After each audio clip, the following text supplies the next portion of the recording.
Hi guys, welcome back to another video. बालको, आज हम पूरी की पूरी मैक्रो इकोनॉमिक्स को मात्र 1.5 घंटे में स्टार्टिंग से लेकर एंड तक पूरी तरीके से समाप्त करने जा रहे हैं। जी हाँ, कानों ने बिल्कुल सही सुना है। तो पेन पेपर कॉपी लेके बैठ जाओ, क्योंकि अगले 1.5 घंटे अगर तुमने मेरे साथ लग गए ना, तो यकीन मानना कि पूरी की पूरी मैक्रो समाप्त हो जाएगी। कुछ और करने की आवश्यकता नहीं पड़ेगी। खैर, गेस्ट पेपर पे अभी जाके नोटिफाई भी नहीं किया है तो कर लेना, लिंक में डिस्क्रिप्शन में डाल दूंगा। और जो एंड तक रुकेगा मुझे बता के जरूर जाना कमेंट में कि सर मैं एंड तक जरूर रुका और पूरी मैक्रो मेरी खत्म हो गई है। ठीक है, तो चलिए समय व्यर्थ नहीं करते, स्टार्ट करते फ्लो से और एंड करेंगे फॉरेन एक्सचेंज तक।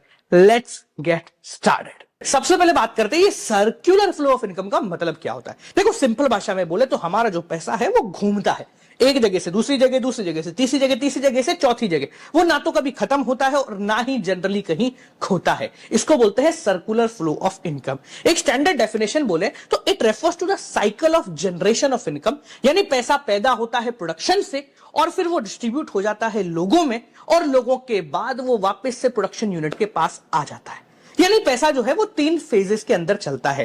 पहले होते हैं production phase, income phase and तीसरा होता है एक्सपेंडिचर फेज। इसको आसान भाषा में समझने के लिए चलिए एक एग्जांपल लेते हैं। मान लो कि आप कहीं फैक्ट्री में काम कर रहे हो। जब आपने पूरे दिन काम किया तो आपको मिल गया पैसा। ये हो गया प्रोडक्शन फेज, जिसके अंदर आपकी मेहनत ने पैसा बनाया। आप उस पैसे को जैसे ही कमा लेते हो तो आपने प्रोडक्शन से वो पैसा कहां लेकर आ गए? अपनी इनकम के फॉर्मेट में। यानी कि अब आप दूसरे फेज में हो, पैसा आपकी जेब में आ गया है। आप शाम छुट्टी होते ही अपने घर चले गए और घर जाते ही अपने वो पैसे अपनी बीवी को या अपने माताजी को थमा दिए। अब जैसे ही आपने उनको पैसे थमाए, उन्होंने बोला घर का सामान लाना है, तो आप वो पैसे लेकर वापस से कोई सामान खरीदने चले गए। तो यानी कि आपने उस पैसे से क्या करा? खर्चा करा, जिसको बोलते हैं एक्सपेंडिचर। तो यानी वो पैसा वापस से कहां चला गया? वापस बाजार में जा चुका है। तो ये कैसा फ्लो है? ये फ्लो है सर्कुलर पाथ के अंदर, जिसको बोलते हैं सर्कुलर फ्लो ऑफ इनकम। याद रखें, जो खर्चा आप कर रहे हो उसको बोला जाता है कंजम्पशन एक्सपेंडिचर, यानी ऐसा खर्चा जो कंज्यूम करने के लिए किया जा रहा है। आप इन्वेस्ट नहीं कर रहे हो, कोई ना कोई सामान उसके बदले में खरीद रहे हो। बेसिकली जिस इनकम की यहां पर बात की गई है वो फैक्टर्स ऑफ प्रोडक्शन के द्वारा कमाई जाती। यानी बिजनेस के अंदर 4 फैक्टर ऑफ प्रोडक्शन होते हैं जो कि ये इनकम कमाने में मदद करते हैं। पहला है लैंड, दूसरा है लेबर, तीसरा है कैपिटल और चौथा है एंटरप्रेन्योर। जब आप जमीन पे काम करते हो तो आपको बदले में देना पड़ता है रेंट। जब आप लेबर बन के काम कर रहे हो तो आपको मिलती है सैलरी या वेजेस। जब आप कैपिटल यानी कहीं पैसा लगाते हो तो आपको मिलता है इंटरेस्ट। और चौथा, जब आप एक बिजनेसमैन हो तो आप कैसे पैसा कमाओगे? प्रॉफिट के थ्रू। तो ये कहलाता है फैक्टर्स ऑफ प्रोडक्शन। अब एक बात को ध्यान से समझेंगे, हम यहां पर सर्कुलर फ्लो ऑफ इनकम बनाते हैं, यानी रियल लाइफ के अंदर ये कैसा दिखता है इसको समझते हैं। तो जिस सर्कुलर फ्लो ऑफ इनकम की हम बात कर रहे हैं वो है 2 सेक्टर इकोनॉमी में। सर, ये 2 सेक्टर इकोनॉमी मतलब, इमेजिन करो कि आप सुबह उठे, ना तो सरकार है और ना ही पूरी दुनिया है, एक आप हो और एक कोई कंपनी है, बस। तो अगर ऐसी इकोनॉमी आपके सामने आ जाएगी तो आप कैसे इसके अंदर ट्रांजैक्शन करोगे और अपना जीवन कैसे जियोगे? रियल लाइफ एग्जांपल लेके समझते हैं। तो मान लीजिए हम उठे सुबह सुबह, हमें लगा कुछ ना कुछ तो करना पड़ेगा खाने पीने। तो हमने क्या करा? हम सबसे पहले गए फर्म के पास और उसको बोला कि भैया हमारे पास शक्ति है, ताकत है, हम मजदूरी कर सकते हैं, अपना दिमाग चला सकते हैं। यानी हमने सबसे पहले फर्म को दी अपनी फैक्टर सर्विसेज, यानी कि कोई काम करा, फैक्टर सर्विसेज। अब जैसे ही हमने वहां पर काम करा, पूरे दिन मेहनत करी, मेहनत करके फर्म ने हमें वापस क्या लौटाया? Factor payment. यानी कि उस फैक्टर, उस मेहनत के बदले फर्म ने हमें क्या कर दी? पेमेंट दे दी। यानी कि पैसा हमारी जेब में आ गया। अब पैसा तो खाएंगे नहीं, जब पैसा हमारी जेब में आया तो वापस हम निकले कहां? कोई ना कोई सामान खरीदने। यानी हमने वापस से क्या करे? Consumption expenditure. याद रखें, हम जो एग्जांपल ले रहे हैं इसमें ऐसा माना जाता है कि भाई एक ही फर्म है, तो आप कोई सामान खरीद रहे हो तो उसी फर्म का सामान खरीद रहे हो, ठीक है। तो हमने क्या करा? कंजम्पशन एक्सपेंडिचर, यानी कि कोई खर्चा करा, और बदले में हमें क्या मिल गया? गुड्स एंड सर्विसेज, यानी कोई ना कोई सामान मिल गया। तो ये जो सर्कुलर फ्लो है ये 2 सेक्टर इकोनॉमी में कुछ इस प्रकार से चलता है। अब एक बात समझो, हम भारतवासी हैं और भारतवासियों की एक बहुत अच्छी आदत है सेविंग करना। आपको पता है, जब भी हम पैसा सेव करते हैं तो सेविंग से जनरेट होता है लीकेज। सर, लीकेज का मतलब क्या है? फर्ज करो फर्म ने आपको 100 रुपए दिए और बदले में आपने 80 रुपए खर्च करे और 20 रुपए सेव कर लिए। अब जब आपने 80 रुपए खर्च करे तो फर्म को प्रॉफिट कितने का मिला? 80 रुपए का, तो अगली बार वो सामान भी 80 रुपए का ही बनाएगी। यानी कि जब आप पैसा सेव करते हो तो उससे आपका circular flow of income reduce हो जाता है, जिसको बोलते हैं लीकेज। और इसलिए इस रिडक्शन से बचने के लिए हमारी सरकार एक कॉन्सेप्ट लेकर आई जिसको बोलते हैं बैंक, यानी कि फाइनेंशियल इंस्टीट्यूशन। तो यहां पर इस सर्कुलर फ्लो ऑफ इनकम जो कि टू सेक्टर इकोनॉमी में है, इसको बेहतर करने के लिए और आपकी सेविंग के पैसे को वापस से घुमाने के लिए वो लेकर आए फाइनेंशियल इंस्टीट्यूशन, जो कि इसके बीच में आ जाता है। और वो क्या करता है, जो भी पैसा आपने सेव किया है आप ले जाके बैंक में डालोगे और वो पैसा बैंक से उठ के वापस से फर्म ले जाएगी इन द फॉर्म ऑफ लोन। ठीक है, जिसको बोलते हैं injection of money. Injection of money का मतलब सिंपल भाषा में होता है कि जो पैसा सर्कुलर फ्लो ऑफ इनकम में नहीं चल रहा है, जो पैसा घूम नहीं रहा है, उसको कहीं और से उठाकर वापस फ्लो में डाल देना, इसको बोलते हैं induction of money. Induction of money से डिमांड जो है वो बढ़ जाती है। अब जो आपने टू सेक्टर इकोनॉमी देखा, इसको बेसिकली दो टुकड़ों में तोड़ा जाता है और इससे बनता है real flow and money flow. ये कुछ अलग नहीं है, बस इसको दो टुकड़ों में तोड़ दिया है। एक ऐसा टुकड़ा जिसके अंदर हम बात कर रहे हैं कि फर्म और हम, यानी फर्म और हाउस होल्ड कैसे एक दूसरे से इंटरेक्ट करते हैं जब हम पैसे की बात नहीं कर रहे, और दूसरा मनी फ्लो या नॉमिनल फ्लो, यानी हम दोनों कैसे एक दूसरे से बात कर रहे हैं जब पैसे ही पैसे हैं। तो अगर सबसे पहले बात करें रियल फ्लो या फिजिकल फ्लो, तो जो हमने टू सेक्टर इकोनॉमी का फ्लो पढ़ा है, इसमें से रियल फ्लो को अगर तोड़ा जाए तो यहां पर हमने फर्म को दी फैक्टर सर्विस, यानी हमने फर्म के लिए काम किया और बदले में हमें मिल गए गुड्स एंड सर्विसेज। यानी कि हम अगर पैसा नहीं देंगे तो हम उसको काम करेंगे उसके लिए और वो बदले में हमें सामान दे देगा। इसको बार्टर सिस्टम भी कहा जाता है। ये फ्लो एक्चुअल मैग्नीट्यूड बताता है और ये समझाता है कि हाँ भैया, अगर आपको ज्यादा सामान मिला है यानी आपने ज्यादा काम किया है। ठीक है, दूसरा जो फ्लो होता है वो होता है मनी फ्लो। मनी फ्लो बताता है कि पैसे से रिलेटेड हम कैसे कैसे ट्रांजैक्शन कर रहे हैं। एक बार टू सेक्टर इकोनॉमी के ग्राफ को वापस देखो और यहां समझो कि हम पैसा कब ले दे रहे हैं। तो सबसे पहले फर्म हमें पैसा दे रही है किस काम के लिए, जो हमने मेहनत करी थी। तो फर्म से हमारे पास आया है फैक्टर पेमेंट और बदले में हमने फर्म को क्या दिया है, कब दिया पैसा, अरे हमने तब दिया था जब उससे कोई सामान खरीदा था, तो उसको बोलते हैं consumption expenditure. Money flow basically सिर्फ ये बताता है कि पैसा बाजार में कितना घूम रहा है। इससे ग्रोथ पता नहीं लगती, क्योंकि अगर चीजें महंगी हो जाएंगी तो पैसा ज्यादा घूमने लग जाएगा। इस चैप्टर के अंदर एक पॉइंट और है जिससे रिलेटेड क्वेश्चन आपके बन जाता है, जो कि है स्टॉक एंड फ्लो। एक नंबर का एमसीक्यू यहां से जरूर बनता है, तो दोनों के डिफरेंस समझ लीजिए। स्टॉक का मतलब होता है कि एक पर्टिकुलर पॉइंट ऑफ टाइम पे आपके पास कितना सामान पड़ा हुआ है। जैसे हम बात कर रहे हैं हमारी हेल्थ बुक की, तो अभी जब मैं ये वीडियो शूट कर रहा हूं तो मेरे पास ज्यादा नहीं बची है, मात्र 200 हेल्थ बुक्स अवेलेबल हैं। तो ये हो गया स्टॉक कि eight a particular point of time हमारे पास कितना अनसोल्ड गुड पड़ा है। पर अगर हम बात कर रहे हैं कि भाई पूरे साल के अंदर कितनी हेल्थ बुक हमने छपवाई थी, कितनी चली गई, कितनी रह गई, कितनी खराब हो गई, तो उस पूरे की गणना करना उसको बोलते हैं फ्लो। स्टॉक जो है वो पर्टिकुलर पॉइंट ऑफ टाइम पे काउंट किया जाता है, अभी कितना है 200, और फ्लो जो है वो over the period of time count किया जाता है कि भैया स्टार्टिंग से लेकर एंड तक कितना अवेलेबल था। इससे रिलेटेड कुछ पॉइंट ऐसे आता है आपके कि एग्जांपल दे देंगे और पूछेंगे कि भैया ये स्टॉक है या फिर फ्लो है। फर्ज कीजिए मैंने बोला कि जयपुर से आगरा तक का जो बीच का डिस्टेंस है वो क्या है, तो सर वो एक पर्टिकुलर पॉइंट ऑफ टाइम पे ही काउंट किया जाता है, ऐसा नहीं है कि वो रोज रोज बदलता है, तो इसलिए ये एक स्टॉक वेरिएबल है। ठीक है जी, तो इसी प्रकार से और भी आपके सवाल पूछे जा सकते हैं। तो मुझे उम्मीद है आज का चैप्टर आपको बहुत बेहतर तरीके से समझ में आया होगा। सबसे पहले बात करते हैं पहली टर्म की, जो कि है डोमेस्टिक टेरिटरी।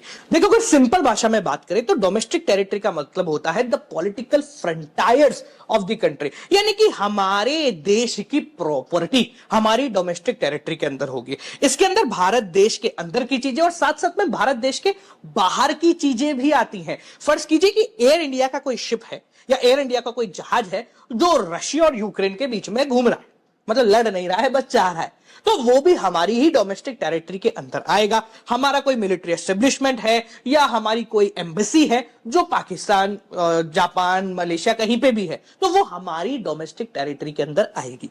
इसी प्रकार से भाई अगर पाकिस्तानी एम्बेसी है जो दिल्ली में है तो वो हमारी डोमेस्टिक टेरिटरी नहीं है, वो उनकी है। तो सिंपल भाषा में डोमेस्टिक टेरिटरी का मतलब क्या हुआ, ऐसी चीजें जो मेरे देश के अधिकार क्षेत्र के अंदर आती हैं वो मेरी डोमेस्टिक टेरिटरी आती है।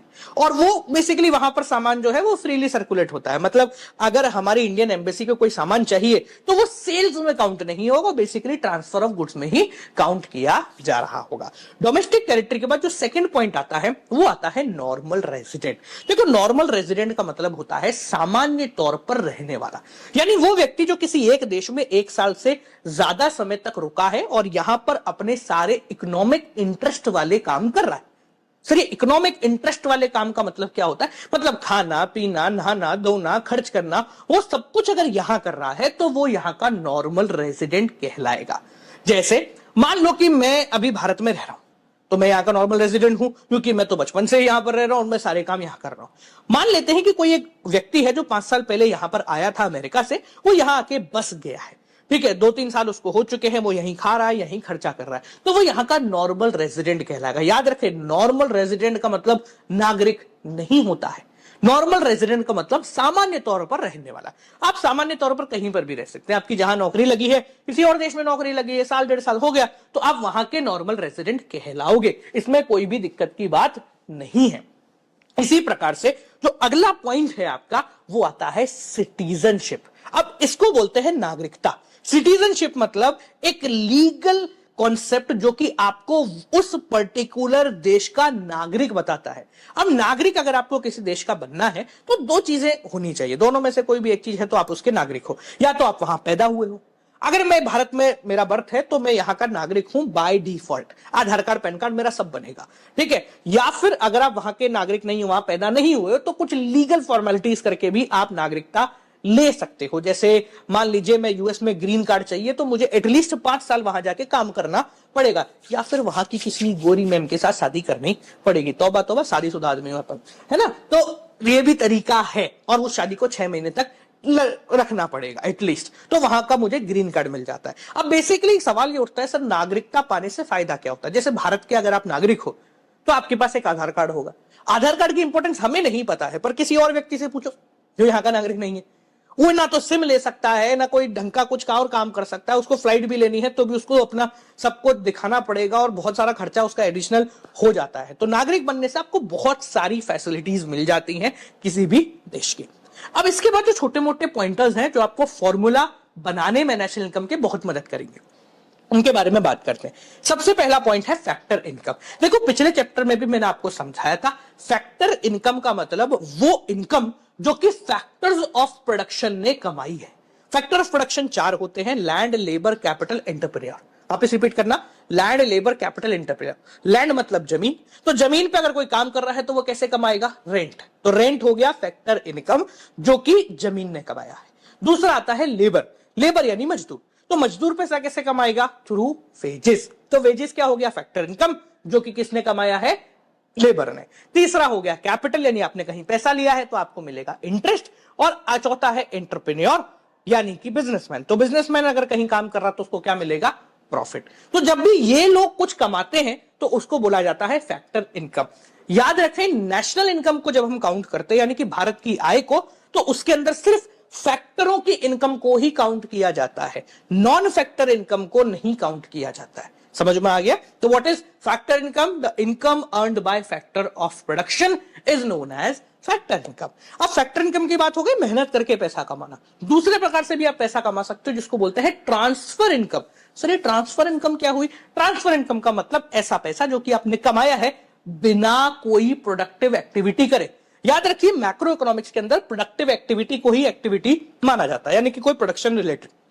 तो सर ऐसा कौन सा पैसा है जो हम बिना कोई प्रोडक्टिव एक्टिविटी करे कमाते, अरे आपने सट्टे में पैसा कमा दिया, ठीक है, आपको लॉटरी लग गई, ठीक है, आपने स्कॉलरशिप ले ली, तो ये सारा आपका ट्रांसफर इनकम है। सिंपल भाषा में आपने पैसा बनाया नहीं है, किसी और का पैसा बस लिया है अपना टैलेंट दिखा के, वो कहलाता है आपका transfer income. National income count करते समय ट्रांसफर इनकम को कभी भी काउंट नहीं किया जाता। फर्ज करो कि आपके पिताजी मेहनत करके 30,000 रुपए कमा के लाए, तो वो हो गई उनकी फैक्टर इनकम जिसको नेशनल इनकम में काउंट किया जाएगा। अब उस 30,000 में से 5,000 रुपए उन्होंने आपको पैसे दे दिए किसी काम के लिए, कोई मान लो पॉकेट मनी रहीसों वाली, ठीक है, तो 5,000 रुपए उन्होंने आपको दे दी साल भर की पॉकेट मनी। तो वो 5,000 रुपए आपकी कमाई है, पर वो फैक्टर इनकम नहीं है, वो आपकी ट्रांसफर इनकम है, क्योंकि आपने बस पिताजी से पैसा लिया है, बदले में कोई प्रोडक्टिव एक्टिविटी नहीं कर रहे हो। तो नेशनल इनकम में ये ट्रांसफर इनकम काउंट नहीं होती। इसके बाद जो नेशनल इनकम के लिए इंपॉर्टेंट टॉपिक है वो है फाइनल एंड इंटरमीडिएट गुड। ये आपने वैसे तो 6ठी 7वीं 8वीं 9वीं के अंदर पढ़ा है, पर स्टिल एक बार समझा देते फटाफट से। देखो, फाइनल गुड का मतलब होता है ऐसा गुड जो कि अब डायरेक्टली कंज्यूम होने वाला है। जैसे मान लीजिए कि मैं घर में ब्रेड लेके आया, तो मैं उसको खाऊंगा ही, उसको बेचूंगा नहीं, तो वो ब्रेड मेरे लिए क्या है, फाइनल गुड है। तो ऐसा गुड जिसको हम डायरेक्टली कंजम्पशन करने वाले हैं या फिर इन्वेस्टमेंट करने वाले हैं, मतलब इन शॉर्ट उसको आगे किसी प्रोडक्शन प्रोसेस में नहीं डालने वाले, वो कहलाता है फाइनल गुड। अब याद रखें, गुड्स कोई फाइनल या इंटरमीडिएट नहीं होते, आप उसको कैसे इस्तेमाल कर रहे हो वो फाइनल या इंटरमीडिएट है। जैसे चीनी में लेकर आया और चाय बना के पी ली, तो वो हो गया मेरे लिए फाइनल गुड। पर कोई और व्यक्ति चीनी लेकर आया, उसने चाय बना के बेच दी, तो वो चीनी उसके लिए फाइनल गुड्स नहीं है। तो फाइनल गुड कोई चीज है या नहीं है, डिपेंड करता है कि आप उसको कैसे इस्तेमाल कर रहे हो। अब फाइनल गुड के अलावा दूसरे तरीके के गुड होते हैं आपके इंटरमीडिएट गुड। इंटरमीडिएट गुड समझ गए होंगे, ऐसे गुड जो कि basically as a raw material इस्तेमाल में आए हैं, मतलब उनके बाद भी उसमें कुछ होगा। जैसे अभी जो चाय वाले का एग्जांपल मैंने दिया, उसके अंदर उस व्यक्ति चीनी लेकर आया, उससे चाय बनाई और बेची, तो उस व्यक्ति के लिए वो चीनी क्या है, रॉ मटेरियल है, जिसको बोला जाएगा इंटरमीडिएट गुड। अब क्योंकि आप मैक्रो पढ़ रहे हो, तो एक चीज आपको याद रखनी है, 1 नंबर का एमसीक्यू इससे बन सकता है, वो है कि इंटरमीडिएट गुड, क्योंकि हम नेशनल इनकम काउंट कर रहे हैं, हम ये देख रहे हैं कि भारत की आय कितनी है। तो मानो कि एक व्यक्ति है जो 5 किलो चीनी लेके आया, उसमें से 2 किलो उसने बेच दी या 2 किलो उसने चाय बना के पिला दी, तो वो तो खत्म हो गई, वो 2 किलो उसके लिए इंटरमीडिएट हो गई, जो फाइनली बिक गई। अब जो बची हुई 3 किलो एक्स्ट्रा चीनी है, वो इस साल में नहीं बेच सकता है, या इस साल में उसको आगे चाय नहीं बना के दे सकता, साल खत्म हो चुका है, अगले साल ही बेच पाएगा। तो for calculation of national income, अगर कोई इंटरमीडिएट गुड नहीं बिक पाया है, तो वो जहां है वही फाइनल होगा। समझ में आ गया, बड़ा सिंपल सा है कि अगर आप वो बचा हुआ 3 किलो चीनी नहीं बेच पाए हो, तो इस साल के लिए वो ही फाइनल है, अगले साल वापस से वो इंटरमीडिएट बन जाएगा। ठीक है, तो ये है फाइनल और इंटरमीडिएट गुड। याद रखें, नेशनल इनकम में भी हम फाइनल गुड्स की ही कैलकुलेशन करते हैं। इसके बाद एक टॉपिक और है फॉर्मूला से पहले, वो है कंजम्पशन एंड कैपिटल गुड। देखो, 2 प्रकार के आपके गुड्स होते हैं, एक होता है कंजम्पशन, जिनको हम यूज कर रहे हैं, कंज्यूम कर रहे हैं, फॉर एग्जाम्पल चाय, चीनी, रोटी, पानी, ठीक है, ये सारे हो गए। इसमें भी 3-4 प्रकार के हैं। जैसे एक होता है ड्यूरेबल गुड्स, ऐसे गुड्स जो बहुत लंबे समय तक चल रहे हैं। फॉर एग्जाम्पल, आपने एक टीवी ले लिया, तो वो ठीक ठाक लंबे समय तक आपका चल रहा है। कोई अलमारी ले ली, ठीक है, कोई एसी ले लिया, तो वो ड्यूरेबल है, वो 5 साल 10 साल आपके लिए चल जाएगा। दूसरे होते हैं सेमी ड्यूरेबल गुड, ऐसे गुड जो आपने लिए हैं, चलेंगे पर ज्यादा लंबा नहीं चलेंगे, 1 साल के अंदर खत्म हो जाएंगे, 1-1.5 साल के अंदर। फॉर एग्जाम्पल, आपके कपड़े हो गए, ठीक है, मोबाइल फोन हो गया, तो ये सेमी ड्यूरेबल है, अंदर खत्म हो जाएंगे। इसके बाद तीसरे आते हैं नॉन ड्यूरेबल गुड, जिनको हम पेरिशेबल गुड्स भी कहते हैं, यानी ऐसे गुड्स जो कि आपने लिए और एक एक्ट के अंदर खत्म हो गए, जैसे ब्रेड, चीनी, रोटी, सब्जी, फ्रूट्स, ये सब क्या है, आपने लिए, खाए, खत्म हो गए, तो ये कहलाते हैं नॉन ड्यूरेबल गुड। चौथी होती है सर्विसेज।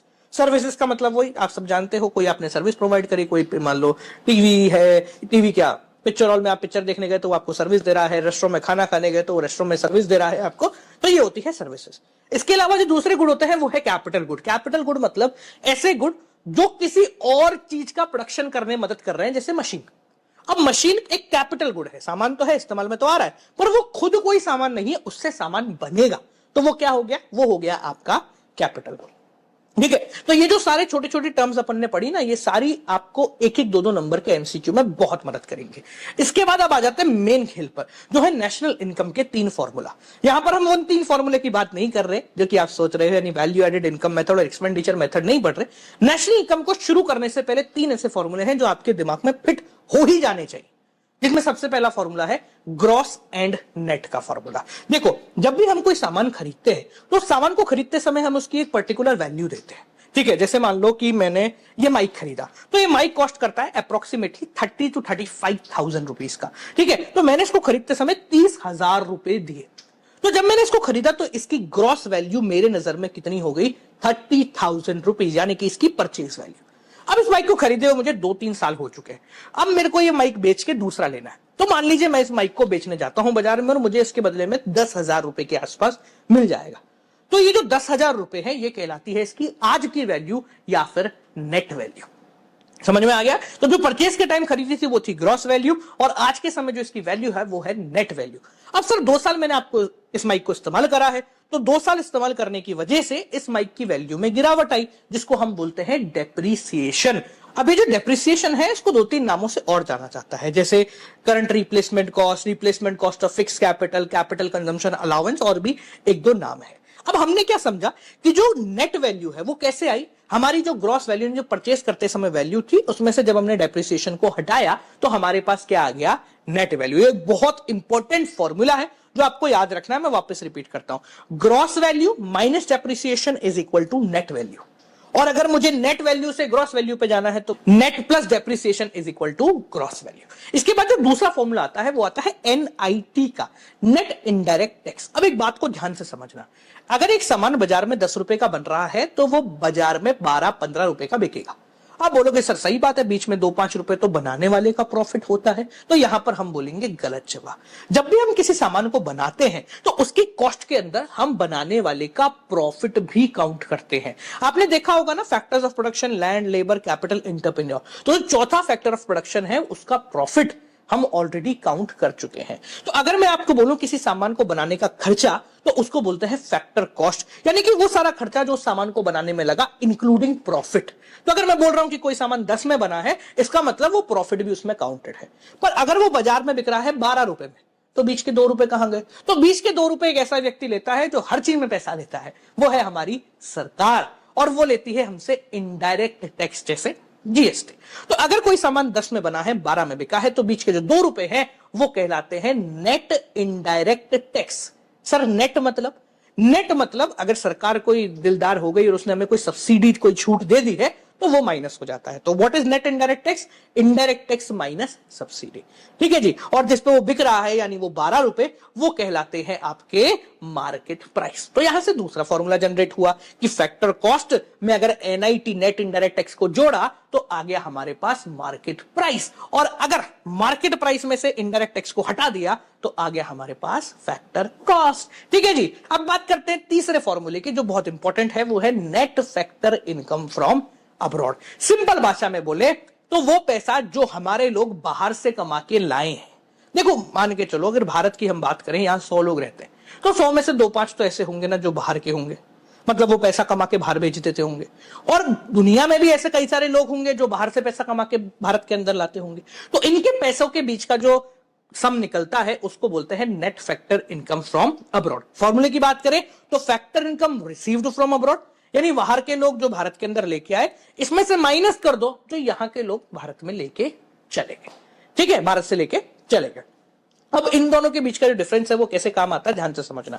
2 प्रकार की इनकम होती है हमारी, एक होती है डोमेस्टिक इनकम, एक होती है तुम्हारी नेशनल इनकम। डोमेस्टिक इनकम का मतलब है वो पैसा जो भारत की बाउंड्री के अंदर कमाया गया, वो पैसा जो भारत की बाउंड्री के अंदर कमाया गया। और नेशनल इनकम का मतलब है वो पैसा जो भारत के लोगों ने कमाया। अब ये तो जरूरी नहीं है ना कि भारत के लोग भारत में ही रहे, या जो भारत के अंदर है वो भारत का ही है, कुछ बाहर वाले फॉरेनर भी होंगे। तो यहां पर तीसरा फॉर्मूला आपका जनरेट होता है कि अगर आपको डोमेस्टिक इनकम पता है, भारत के अंदर कमाई हुई पैसा पता है, तो इसमें आप ऐड कर दीजिए NFIA, net factor income from abroad, यानी जो बाहर के लोग हैं उनका पैसा हटा के बाहर वाले इंडियंस का पैसा जोड़ दीजिए, तो क्या आ जाएगा आपका नेशनल इनकम। और अगर आपको नेशनल इनकम पता है तो उसमें से NFIA को माइनस कर दीजिए, आप पहुंच जाएंगे डोमेस्टिक इनकम के ऊपर। NFIA पॉजिटिव भी हो सकती है जब हमारे लोग ज्यादा कमा के लाए हो, नेगेटिव भी हो सकती है जब यहां से गोरे ज्यादा कमा के ले गए हो, और जीरो भी हो सकती है। अब इस तीनों फॉर्मूले जो अभी हमने देखे, इन तीनों फॉर्मूलों से आपको एक एग्रीगेट करना है। अब ये एग्रीगेट क्या है, जैसे हमने बचपन में पढ़ा है कि जीडीपी क्या होता है, जीडीपी 6 क्लास से पढ़ रहे हैं। अगर डेफिनेशन बोले जीडीपी की तो फाइनल गुड्स का जो पैसा बनता है उसको जीडीपी बोला जाता है। फुल फॉर्म होता है ग्रॉस डोमेस्टिक प्रोडक्ट। अब सवाल यह है कि इसको जी को ग्रॉस क्यों कहा गया, डी को डोमेस्टिक क्यों कहा गया, पी को प्रोडक्ट क्यों कहा गया? तो यहां पर नेशनल इनकम के एग्रीगेट्स आते हैं, यानी नेशनल इनकम के किसी भी चीज को लिखने का तरीका होता है। ठीक है, पता नहीं जैसे आपका नाम है फिर सरनेम है, वैसे ही नेशनल इनकम के किसी भी चीज को लिखने का तरीका है। ये तरीका कैसा है? ये तरीका 4 स्टेप के अंदर बनता है। सबसे पहली स्टेप जिसपे 2 एलिमेंट आ सकते हैं, या तो ग्रॉस आएगा या नेट आएगा। जैसे जीडीपी में जी आता है यानी कि वो बन गया ग्रॉस, अब हमने अभी जो 3 फॉर्मूले देखे, इसमें यह चीज समझ ली कि ग्रॉस से नेट तक जाने का तरीका क्या है, तो आप आसानी से जी को नेट और नेट को जी वापस बना सकते हैं। दूसरी जो स्पेस है उसमें आता है 2 तरीके, या तो डोमेस्टिक आएगा या नेशनल आएगा। अब जीडीपी में डी आता है, इसका मतलब वो हो गया डोमेस्टिक, और हमने एक फॉर्मूला अभी भी पढ़ा है जिससे डोमेस्टिक से नेशनल पे आया जा सकता है। तीसरी जो स्पेस है वो फिक्स होती है प्रोडक्ट पे, उस पे कुछ भी नहीं आता। या नेशनल इनकम के एग्रीगेट में एक चौथी स्पेस और आती है जो नीचे छोटी सी बनी हुई है, वो स्पेस कहलाती है आइदर फैक्टर कॉस्ट की या मार्केट प्राइस की। उस पे या तो फैक्टर कॉस्ट आएगा या मार्केट प्राइस आएगा, और फैक्टर कॉस्ट से मार्केट प्राइस और मार्केट प्राइस से फैक्टर कॉस्ट कैसे जाया जाता है ये अभी हमने पढ़ लिया है। बात करते हैं सबसे पहले नेशनल इनकम की। देखो, नेशनल इनकम का मतलब है कि भारत देश के लोगों ने पूरे साल मेहनत करके, यानी फैक्टर इनकम कितनी कमाई है, इसको बोलेंगे भारत की नेशनल इनकम। अब ये कितनी कमाई है, इसको कैलकुलेट करने के 3 अलग अलग मेथड होते हैं, वैल्यू एडेड, इनकम और एक्सपेंडिचर मेथड। इन्हीं तीनों मेथड के ऊपर आपका पूरा का पूरा चैप्टर डिजाइन किया गया है। सबसे पहले पकड़ते हैं वैल्यू एडेड मेथड को, जिसके 2-4 नाम और हैं, जैसे product method, inventory method, net output method, industrial origin method. आपको सब कुछ याद नहीं रखना है, आप बस इतना याद रखिए कि हम जो पढ़ रहे हैं वो है वैल्यू एडेड मेथड। अब वैल्यू एडेड मेथड के थ्रू नेशनल इनकम कैसे निकालते हैं, ये बहुत आसान है। वैल्यू एडेड का मतलब होता है कि आपने कितनी मेहनत करी। फर्ज कीजिए आप एक दुकानदार हैं, आप होलसेलर के पास गए और आपने कहा कि मेरी पेनों की दुकान है, मुझे पेन बेचने हैं, तो मुझे 200 पेन दे दो। अब वो आपको पेन एमआरपी पे नहीं देगा, थोड़ा कम में देगा। तो मान लीजिए 10 का पेन उसने आपको 8 रुपए में दे दिया। आप वो पेन लेकर आए, अपनी दुकान में सजाए, और सजाने के बाद जब कस्टमर आया तो आपने उस कस्टमर को वो पेन 10 रुपए में दे दिया। तो सिंपल भाषा में हम ये कह सकते हैं कि 8 रुपए में आप सामान लाए थे, 2 रुपए आपने खुद का मार्जिन रखा और 10 में उसको बेच दिया। तो जो बीच के 2 रुपए हैं ये कहलाता है वैल्यू एडेड, यानी आपके द्वारा की गई उस पर मेहनत।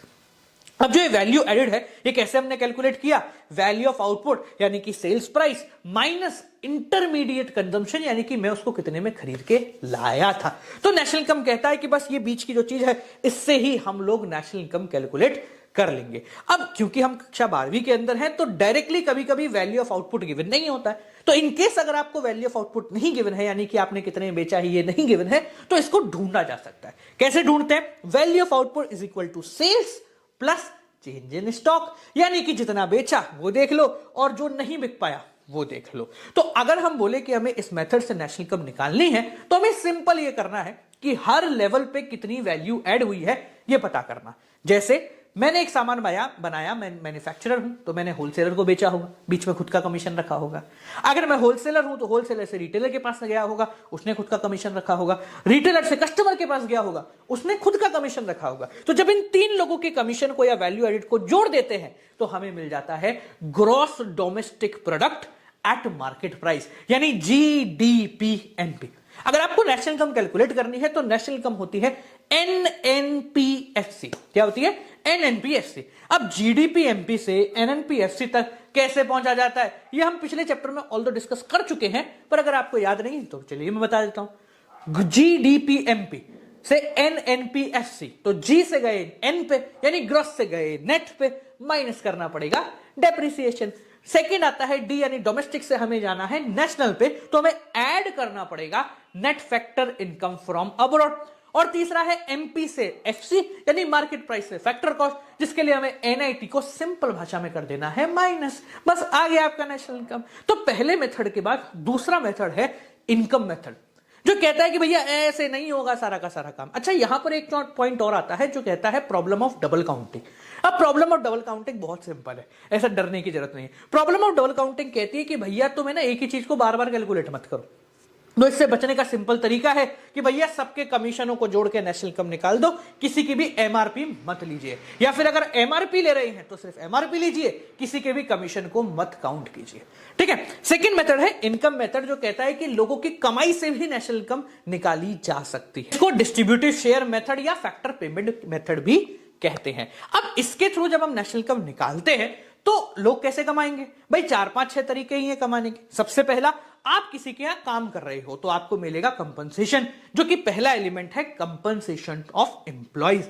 अब कंपनसेशन आपको किसी भी तरीके से मिल सकता है, कैश में सैलरी मिल जाए, काइंड में आपके मोबाइल का बिल फ्री हो जाए, आने जाने का खर्चा हो जाए, या फिर आपके द्वारा कोई पैसा इन्वेस्ट कर दिया जाए थ्रू एम्प्लॉय, यानी कि employer contribution to social security scheme, यानी पीएफ वगैरह में पैसा इन्वेस्ट कर देना। तो ये सब आपकी सैलरी का ही पार्ट है। इसके अलावा पैसे कमाने के और भी कई सारी तरीके हैं। जैसे अगर मेरी कोई जमीन है तो मैंने उसको रेंट पे दे दिया, वहां से भी पैसा आता है। अगर मैंने कुछ बनाया है, अपनी बेहतरीन से ये हेल्प बुक बनाई है, तो मैं इसको बेच के रॉयल्टी का भी पैसा कमा सकता हूं कि तुम लोग बेचो, मैंने तो बस बना दिया, मुझे 10% कमीशन दे देना। तीसरा तरीका होता है कि मैंने किसी को लोन दिया और वहां से मुझे इंटरेस्ट मिल रहा है, वो भी पैसा कमाने का तरीका है। चौथा तरीका हो गया प्रॉफिट। मैं कहीं बिजनेस कर रहा हूं तो मैंने प्रॉफिट भी एक कमाने का सोर्स रख रखा है। अच्छा, प्रॉफिट के भी 3 टुकड़े होते हैं। जब वो कंपनी को प्रॉफिट होता है वो 3 तरीकों को जोड़ के होता है। पहला कॉर्पोरेट टैक्स, दूसरा डिविडेंड और तीसरा रिटेन्ड अर्निंग यानी कि सेविंग। तो अगर आपको इनकेस प्रॉफिट नहीं मिलता है तो हम इन तीनों को जोड़कर भी प्रॉफिट निकाल सकते हैं। और पांचवा और अंतिम तरीका आता है कि भैया कुछ नहीं मिला तो चलो ठेले वाले की भी कमाई काउंट कर लो, यानी कि मिक्स्ड इनकम। वो लोग जिनकी इनकम को हम अकाउंट नहीं कर पा रहे हैं वो छोटे छोटे इनकम्स को कहते हैं मिक्स्ड इनकम। तो अगर इस मेथड के थ्रू आपको नेशनल इनकम कैलकुलेट करनी है तो क्या हो गया, 5 चीजें, compensation to employees, rent and royalty, interest, profit और मिक्स्ड इनकम। इन पांचों को जोड़ दीजिए, आप पहुंच जाएंगे एनडीपीएफसी पे। कहां पहुंच जाएंगे, एनडीपीएफसी पे। अब नेशनल इनकम कैसे निकालते हैं, अरे भैया एनएनपीएससी। तो एनडीपीएफसी से एनएनपीएससी तक पहुंचने के लिए बस डोमेस्टिक से नेशनल पे पहुंचना है और उसके लिए आपको एनएफआईए को ऐड करना है। आपका काम समाप्त हो गया।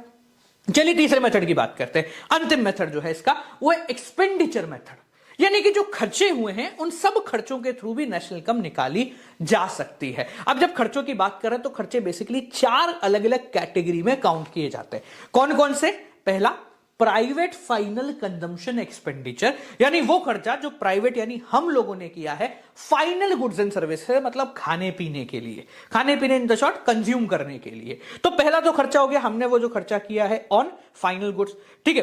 दूसरे प्रकार का खर्चा होता है कि सरकार ने कोई फाइनल कंजम्पशन एक्सपेंडिचर पे खर्चा किया, यानी सरकार ने कोई एडमिनिस्ट्रेशन वगैरह पे खर्चा किया जिससे उसको कुछ भी नहीं मिला। तीसरे प्रकार का खर्चा होता है एसेट बनाने के लिए, जिसको हम बोलते हैं gross domestic capital formation. Gross मतलब डेप्रिसिएशन अभी नहीं हटा है इसमें से, डोमेस्टिक मतलब भारत देश के अंदर, कैपिटल फॉर्मेशन मतलब एसेट बनाने के लिए। तो अब एसेट 2 प्रकार के हो सकते हैं ना यार, फिक्स्ड और करंट। तो ग्रॉस डोमेस्टिक कैपिटल फॉर्मेशन के अंदर 2 टाइप्स हैं, एक है ग्रॉस फिक्स कैपिटल फॉर्मेशन मतलब लॉन्ग टर्म एसेट पे, और दूसरा है करंट एसेट यानी कि नेट इन्वेस्टमेंट, जिसको हम बोलते हैं closing stock minus opening stock. तो इन 3 के अलावा एक और जगह खर्चा किया जाता है जो कि है एक्सपोर्ट करने के लिए, जिसको बोलते हैं नेट एक्सपोर्ट, यानी कि एक्सपोर्ट माइनस इंपोर्ट। तो जब इन चारों चीजों को जोड़ देते हैं, private final consumption expenditure, gross domestic capital formation और गवर्नमेंट फाइनल कंजम्पशन एक्सपेंडिचर और नेट एक्सपोर्ट, तो हमें मिल जाता है अगेन जीडीपीएमपी, जहां से नेशनल इनकम पहुंचना बहुत ज्यादा दूर नहीं है, यानी कि एनएनपीएससी तक। तो कैसे पहुंचेंगे, जी से एन माइनस डेप्रिसिएशन, डोमेस्टिक से नेशनल प्लस एनएफआईए और मार्केट प्राइस से फैक्टर कॉस्ट माइनस एनआईटी किया, हमारा काम यहां पर समाप्त हो गया। ये जो तीनों मेथड हैं, इन तीनों से नेशनल इनकम की वैल्यू बिल्कुुल सेम कांस्टेंट ही आनी चाहिए। इनमें से कोई भी अच्छा नहीं है, कोई भी बुरा नहीं है। तो अगर कोई सवाल आ जाए कि इन तीनों में से बेस्ट कौन है, तीनों ही बेस्ट है, बस क्रॉस चेक करने के लिए हमने एक से ज्यादा मेथड रख रखे हैं। अब जो नेशनल इनकम होती है वो 2 तरीके से काउंट होती है, आइदर एट कांस्टेंट प्राइस और at the current price. Constant price का मतलब हम नेशनल इनकम काउंट कर रहे हैं बेस ईयर के प्राइस को लेके। आपको याद हो तो क्लास 11th में हमने इंडेक्स नंबर पढ़ा था, जहां हम कह रहे हैं कि भैया महंगाई को छोड़ देते हैं, एक बेस ईयर फिक्स कर लेते हैं, वहां पर जो दाम थे उसको काउंट करते हैं। तो सिंपल भाषा में अगर अपन समझे तो national income at constant price का मतलब है आज के प्रोडक्ट को पुराने 10 साल पुराने दामों पे कैलकुलेट करना। इससे क्या होगा, हर साल जब हम सेम ही दाम लेंगे तो एक्चुअल नेशनल इनकम निकल के आती है। और दूसरा होता है national income at current price, यानी आज कितने दाम में बिक रही है वो देखना। बेसिकली करंट प्राइस जो है उससे एक्चुअल नेशनल इनकम नहीं आती। फर्ज करो कि आपने एक पेन बनाया पिछले साल जिसको 10 रुपए में बेचा, अगले साल आपने वापस से एक ही पेन बनाया पर उसका एमआरपी 15 हो गया, तो यहां पर दिखेगा कि नेशनल इनकम 10 रुपए से बढ़ के 15 हो गई, पर एक्चुअल में प्रोडक्शन जो है वो तो सेम ही रहा ना। तो इसलिए हम इस चीज को एलिमिनेट करने के लिए कांस्टेंट 10 रुपए पे ही काउंट करते हैं। तो जब नेशनल इनकम बढ़ेगी तो माना जाएगा कि हाँ जी कोई ना कोई आपने मेहनत करी है। इसको कैलकुलेट करने का भी बहुत आसान तरीका है। अगर आपको national income at constant price calculate करना है तो फॉर्मूला बहुत आसान है, national income at current price divided by current price index, मतलब महंगाई कितनी हुई है मल्टीप्लाई बाय 100, बस खत्म, आपका आ गया national income at constant price. इसी प्रकार से जीडीपी में सेम होता है, रियल जीडीपी और नॉमिनल जीडीपी। रियल जीडीपी का मतलब क्या हो गया कि कांस्टेंट ईयर के प्राइस से यानी बेस ईयर के प्राइस से जीडीपी निकालना, जो एक एक्चुअल मैग्नीट्यूड बताता है, यानी कि सही है, क्योंकि जीडीपी तभी बढ़ेगा जब प्रोडक्शन बढ़ेगा। और एक होता है नॉमिनल जीडीपी, जो कि आज के प्राइस के हिसाब से काउंट करता है। तो आज के प्राइस के हिसाब से हमें ज्यादा कुछ पता नहीं चलता, महंगाई ही सब चीजों को ढक देती है। तो इससे बचने के लिए भी हमने जीडीपी डिफ्लेटर नाम की चीज को इंट्रोड्यूस किया है। जीडीपी डिफ्लेटर बहुत सिंपल चीज है, वो आपको यही बताता है कि महंगाई कितनी गुना बढ़ गई है। तो कैसे निकालते सर जीडीपी डिफ्लेटर? सिंपल है साहब, करंट अपॉन कांस्टेंट इनटू 100। क्या बोला? करंट अपॉन कांस्टेंट इनटू 100, बस इतना कर दो, आपका आंसर यहां पर आ जाएगा कि महंगाई कितनी बड़ी है। अब जब जीडीपी की बात निकली है तो एक कॉन्सेप्ट आता है जीडीपी एंड वेलफेयर, कि क्या जीडीपी को वेलफेयर के बराबर नापा जाता है? यानी कि जीडीपी बढ़ रहा है तो माना जाएगा देश बढ़ रहा है, वेलफेयर हो रहा है, लोगों की भलाई हो रही है या नहीं? तो सिंपल इसका जवाब है जी नहीं। जीडीपी और वेलफेयर ये दोनों अलग अलग है। जीडीपी बढ़ना, वेलफेयर बढ़ना नहीं होता। क्यों नहीं होता? इसके 5 पॉइंट हैं। सबसे पहला, डिस्ट्रीब्यूशन ऑफ जीडीपी। जीडीपी बढ़ता है तीनों सेक्टरों को इकट्ठा करने के बाद। कोई एक सेक्टर कम है, दूसरा सेक्टर बहुत तेजी से बढ़ गया, तो भी हमारा जीडीपी बढ़ेगा। जबकि वेलफेयर कहता है कि भैया सबका विकास होना चाहिए। दूसरा है चेंज इन प्राइस। जीडीपी जो है वो अपना तब भी बढ़ सकता है जब हमारा प्राइस बढ़े। जैसे हमने देखा ना कि नॉमिनल जीडीपी में करंट ईयर के प्राइस को ही काउंट करते हैं। तो प्राइस बढ़ने से अगर जीडीपी बढ़ रहा है तो फिर क्या ही बढ़ रहा है, लोगों के पास तो पैसा है ही नहीं। तीसरा रीजन है नॉन मॉनेटरी एक्सचेंज। जैसी बहुत सारी चीजें होती है जो कि जीडीपी में काउंट नहीं हो रही है, जैसे किसी की भलाई करना, किसी की मदद करना, अपनी संस्कृति को बढ़ाना, ये जीडीपी में काउंट नहीं है, पर वेलफेयर में इनका बहुत अच्छा योगदान होता है। चौथा पॉइंट है एक्सटर्निटीज। एक्सटर्निटीज मेरे बोर्ड एग्जाम में आया था, इसलिए मैं आपको बहुत इंपॉर्टेंट टिक मार्क करवाऊंगा, क्योंकि लगातार ये आता जाता है। एक्सटर्निटीज मतलब ऐसी चीजें जिसके लिए आपको सूली पर नहीं लटकाया जा सकता, जैसे पॉल्यूशन कर देना, किसी का भला कर देना, किसी का बुरा कर देना। ये चीजें जीडीपी में काउंट नहीं होती हैं, पर ऑल्दो ये नेशनल क्या कहते हैं, ये वेलफेयर के लिए बहुत इंपॉर्टेंट है। आखिरी आता है रेट ऑफ पॉपुलेशन ग्रोथ, कि भैया पॉपुलेशन अगर जीडीपी से ज्यादा तेजी से ग्रो हो रही है तो फिर जीडीपी किसी काम का नहीं, कितना भी बढ़ा लो, लोग खाने वाले ज्यादा आ गए, तुम कमाने वाले कम लेके आ रहे हो। तो जीडीपी में पॉपुलेशन की ग्रोथ को एडजस्ट नहीं किया जाता। और इन 5 चीजों को ध्यान में रखते हुए एक नया कॉन्सेप्ट निकल के आया मार्केट में, जिसको बोलते हैं ग्रीन जीडीपी। अब ग्रीन जीडीपी का सिंपल भाषा में मतलब होता है जीडीपी में से एनवायरमेंट को जितना नुकसान हुआ है उसकी एक एस्टिमेटेड वैल्यू हटा दो। जैसे जीडीपी आया हमारा 10 करोड़, हमें लगता है कि 10 करोड़ का जीडीपी बनाने के लिए हमने एनवायरमेंट को 2 करोड़ तक का नुकसान पहुंचाया है, मतलब एक एस्टिमेटेड फिगर है। तो हमारा ग्रीन जीडीपी हो गया 8 करोड़, यानी कि ये ऐसा जीडीपी है जिसके लिए हमने एनवायरमेंट को नुकसान नहीं पहुंचाया। ठीक है जी, तो बालकों ये आपका चैप्टर पूरी तरीके से यहां पर हो जाता है समाप्त। स्टार्ट करते हैं। सबसे पहले मनी का मतलब क्या होता है। देखो, money is anything which law says money, यानी कि कानून ने जिसको बोल दिया पैसा वो हो गया पैसा, और कानून ने जिसको मना कर दिया पैसा वो पूछेगा हाय भाई मैं कैसा। जैसे 8 नवंबर 2016 को मोदी जी ने आके कह दिया था कि मित्रों आज से 500 और 1000 के नोट काम नहीं करेंगे, तो उसी क्षण से ये मनी की कैटेगरी से बाहर हट गए थे। तो मनी के कुछ फंक्शन हैं जो उसको मनी यानी पैसा बनाते हैं। 4 बेसिकली फंक्शन होते हैं। पहला, money as a medium of exchange, यानी कि लेन देन में पैसा काम आना चाहिए। दूसरा, मेजर ऑफ वैल्यू, यानी हर चीज की कीमत पैसे के फॉर्मेट में आप बता सके, यानी हर चीज का प्राइस होना चाहिए। तीसरी, मनी को हम स्टोर करके रख सकते हैं। आज आपका मेरा हर एक व्यक्ति का बैंक अकाउंट है तो वो स्टोर ऑफ मनी है। और चौथा, उधार देने के लिए मनी काम आनी चाहिए, यानी कि स्टैंडर्ड फॉर डेफर्ड पेमेंट। अब आपके कक्षा 12वीं के अंदर 2 टॉपिक हैं, एक मनी सप्लाई, दूसरा फेट मनी, जिसकी एक मार्क की डेफिनेशन आ सकती है। सबसे पहले अगर बात करें मनी सप्लाई का, तो इसका मतलब होता है एक पर्टिकुलर पॉइंट ऑफ टाइम पे, यानी मान लो अभी पूरे भारत में कितना पैसा है उसको बोलते हैं मनी सप्लाई, यानी it refers to the total volume of money held by public at a particular point of time. दूसरा आता है फेट मनी, जिसको इमरजेंसी मनी भी कहा जाता है। देखो, जब भी पैसा छपाना होता है, नई करेंसी प्रिंट करानी होती है, तो ये काम आरबीआई करती है, पर आरबीआई अपनी इच्छा से नहीं करेगी। पहले हमारी सरकार आरबीआई को गोल्ड देगी, जिसके बदले में पैसा छापा जाएगा। ठीक है, उसी वैल्यू का गोल्ड गवर्नमेंट को मिल जाता है जो मार्केट में आ जाता है। ये नॉर्मल प्रोसीजर है। पर जब इमरजेंसी की सिचुएशन आ जाती है तो बिना गोल्ड दिए कभी कभी करेंसी छपानी पड़ती है ताकि इकोनॉमी चल पाए, उसको बोलते हैं फेट मनी। अभी जो पैसा है ये सर्कुलेट होता है भारत में हमारे बैंकिंग सिस्टम से। हमारे दो प्रकार के बैंक्स की कैटेगरी है, पहला कमर्शियल बैंक, दूसरा सेंट्रल बैंक। अगर सबसे पहले बात करें कमर्शियल बैंक, तो कमर्शियल बैंक वो बैंक होते हैं जिससे आप और हम इंटरेक्ट करते हैं, यानी जो आपका और मेरा पैसा एक्सेप्ट करते हैं, बदले में लोन देते हैं, बीच में से थोड़ा सा पैसा मार लेते हैं, यानी कि बीच में से थोड़ा सा प्रॉफिट मार लेते हैं, वो है सेंट्रल बैंक। जैसे SBI, PNB, Canara bank, bank of India, HDFC bank, ये सारे के सारे वही हैं जिनका सिंपल काम है आपसे पैसा लेना, 4% ब्याज आपको देना और वो पैसा कहीं लोन पे लगा देना जिससे थोड़ा ज्यादा ब्याज लेना और बीच में अपना मार्जिन रख लेना। अब ये जो कमर्शियल बैंक है ये सबसे इंपॉर्टेंटली पैसा कैसे कमाते हैं ये जानना बहुत ज्यादा जरूरी है। देखो, आपने कभी सोचा है कि ये जो कमर्शियल बैंक है ये हम लोगों को इंटरेस्ट भी देते हैं, ब्याज भी देते हैं, फिर भी पैसा बना लेते हैं, तो जो बीच का 5-7% का मार्जिन खा लेते हैं, क्या उससे पैसा बन जाता है?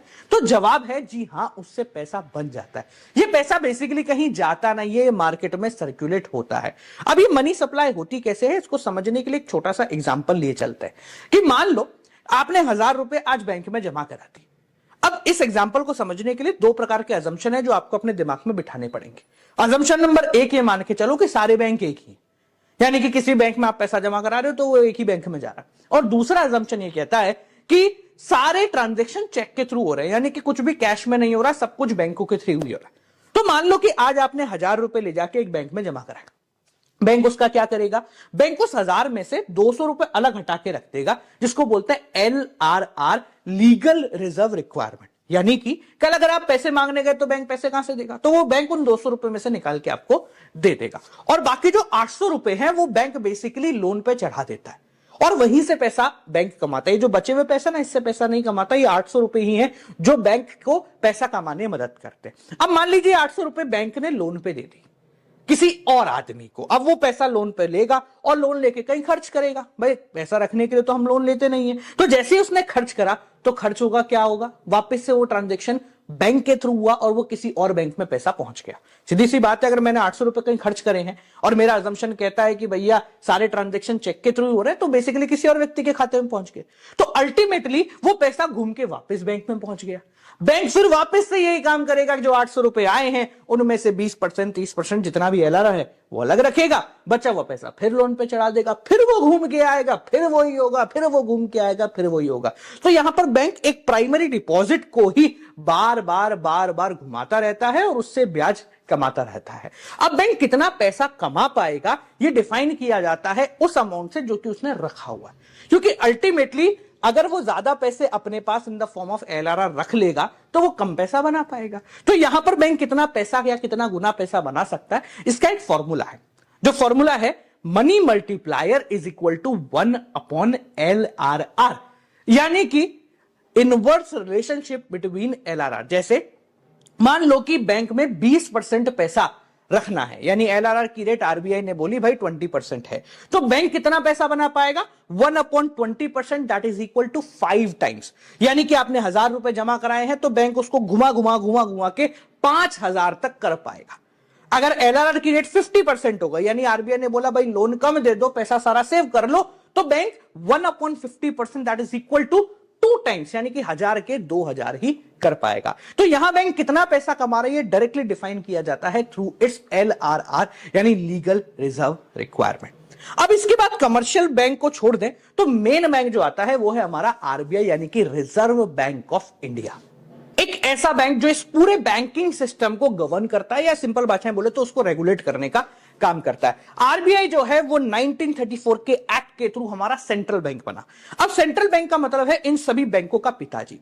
आप RBI में जाके कोई ट्रांजैक्शन नहीं कर सकते, पर आपकी सरकार जाके RBI में ट्रांजैक्शन कर सकती है। अब RBI होने के अपने ही कुछ मजे हैं, तो क्या क्या फंक्शन है RBI के वो चेक करते हैं। तो RBI का सबसे पहला फंक्शन है करेंसी अथॉरिटी, यानी RBI पूरे भारत में इकलौती ऐसी ऑर्गेनाइजेशन है जिसके पास ये ताकत है कि वो नोट छाप सकती है। जी हां, उसके पास नोट छापने की एक्चुअल मशीन है जिससे वो नोट छाप सकती है। अब ये अथॉरिटी सिर्फ RBI के हाथ में ही क्यों है? ताकि नोट सेम से हो, उनको कंट्रोल कर सके हम। भाई ऐसा नहीं हो कि कोई भी छाप दे और कितने भी नोट बाजार में जा रहे हैं, ठीक है। हाँ, RBI 1 रुपये का नोट और सिक्के नहीं छापती, वो बोलती है हमारे पास इतना टाइम नहीं है, ये काम जो है वो मिनिस्ट्री ऑफ फाइनेंस का है और बेसिकली अब तो ये लोग छापते भी नहीं है और इतने एक एक रुपए के बारे में बात होती नहीं है। पर अगर एक नंबर का न्यूमेरिकल आ जाए तो भाई 1 रुपए का नोट हो गया या फिर बेसिकली सिक्के हो गए, वो सब मिनिस्ट्री ऑफ फाइनेंस छापता है। दूसरा फंक्शन जो आरबीआई का है वो ये है कि वो आपसे ट्रांजैक्शन नहीं करती, वो आपकी सरकार से ट्रांजैक्शन करती है। यानी RBI is basically the banker of the government.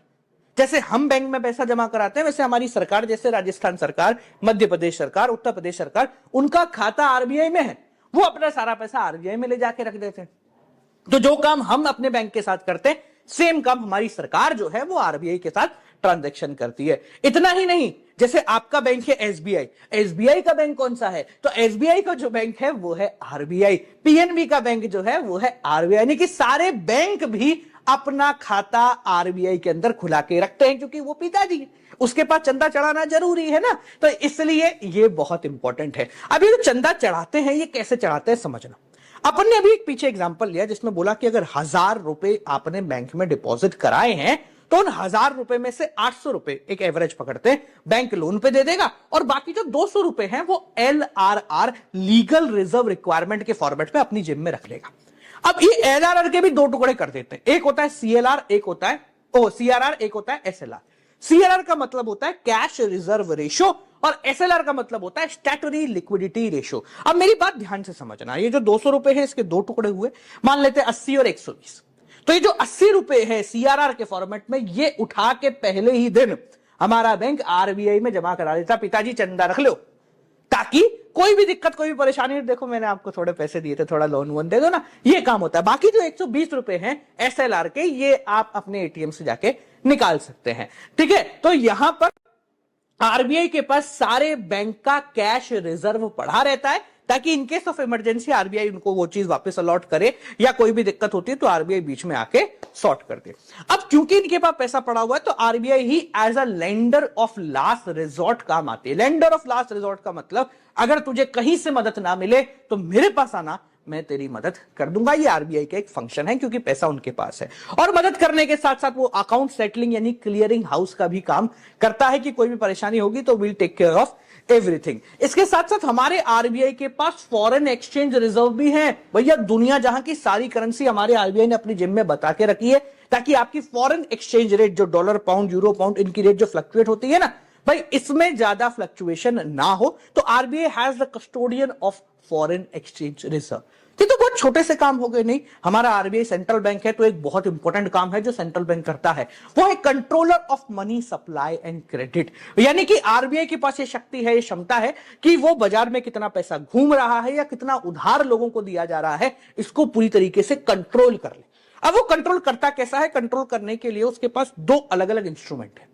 एक कहलाता है क्वालिटेटिव इंस्ट्रूमेंट, एक कहलाता है क्वांटिटेटिव इंस्ट्रूमेंट।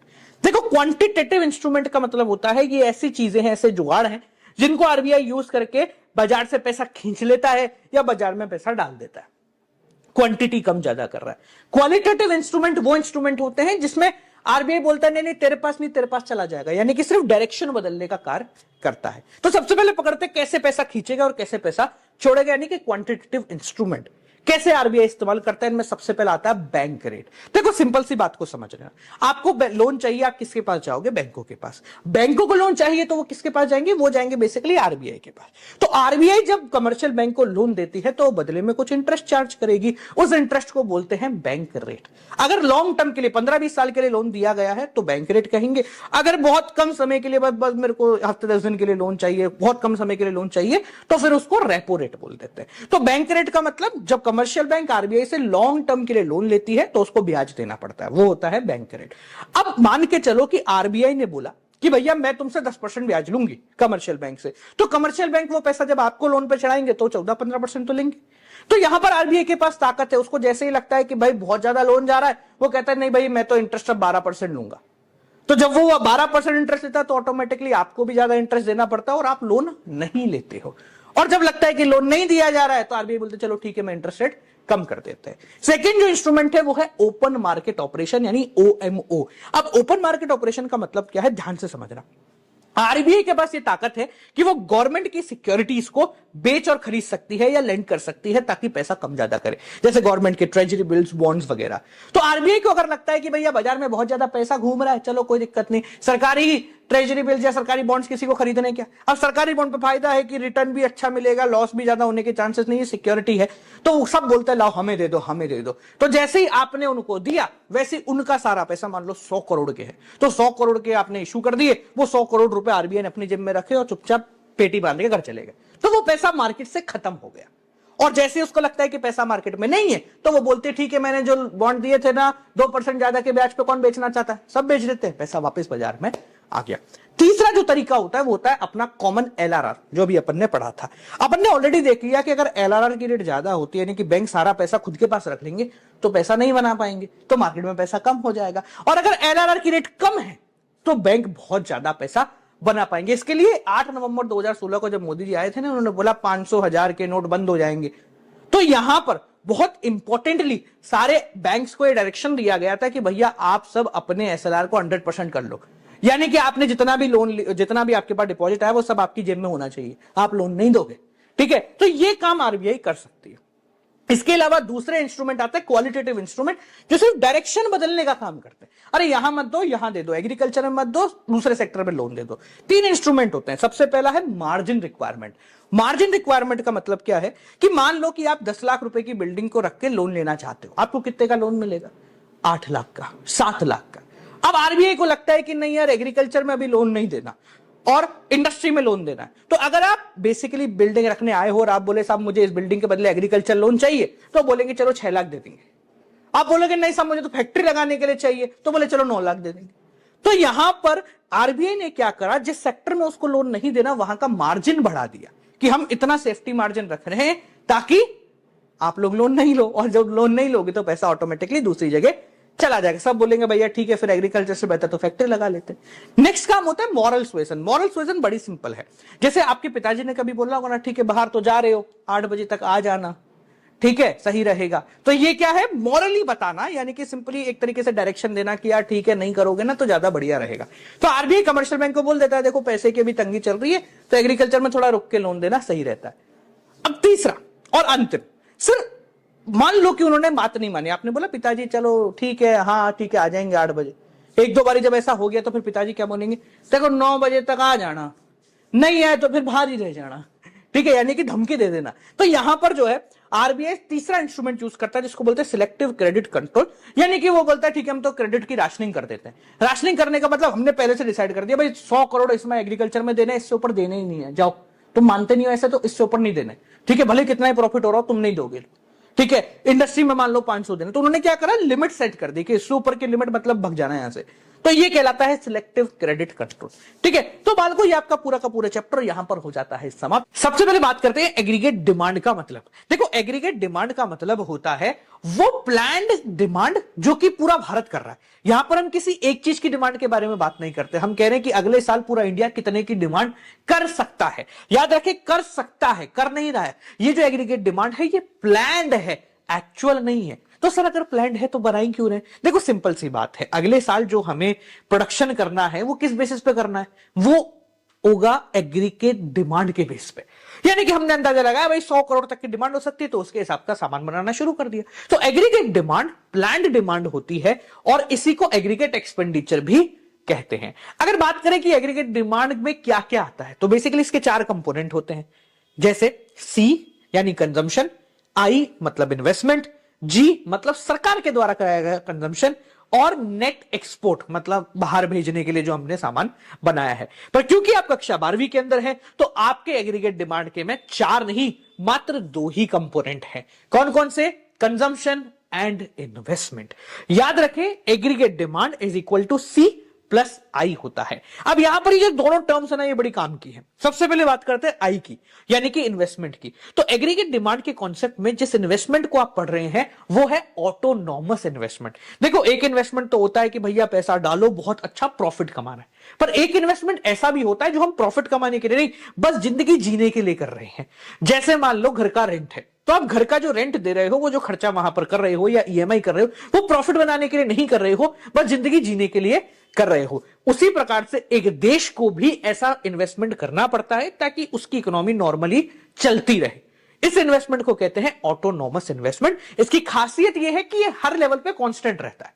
चाहे आपकी कमाई 0 हो, 100 हो, 200 हो, 300 हो, 400 हो, 500 हो या कितनी भी हो, autonomous investment will always remain constant at all the level, क्योंकि ये सिर्फ खाने में नमक का काम कर रहा है। बहुत ज्यादा पैसे आ जाएंगे तो हम एक्स्ट्रा नमक नहीं खाएंगे, जितना कम पैसे में डालते थे उतना ही डालेंगे भैया। चलिए इसके बाद बात करते हैं सी की, यानी कि कंजम्पशन की। तो देखिए, क्योंकि हम प्लान्ड एग्रीगेट डिमांड की बात कर रहे हैं तो हमारी उम्मीद कितनी भी हो सकती है।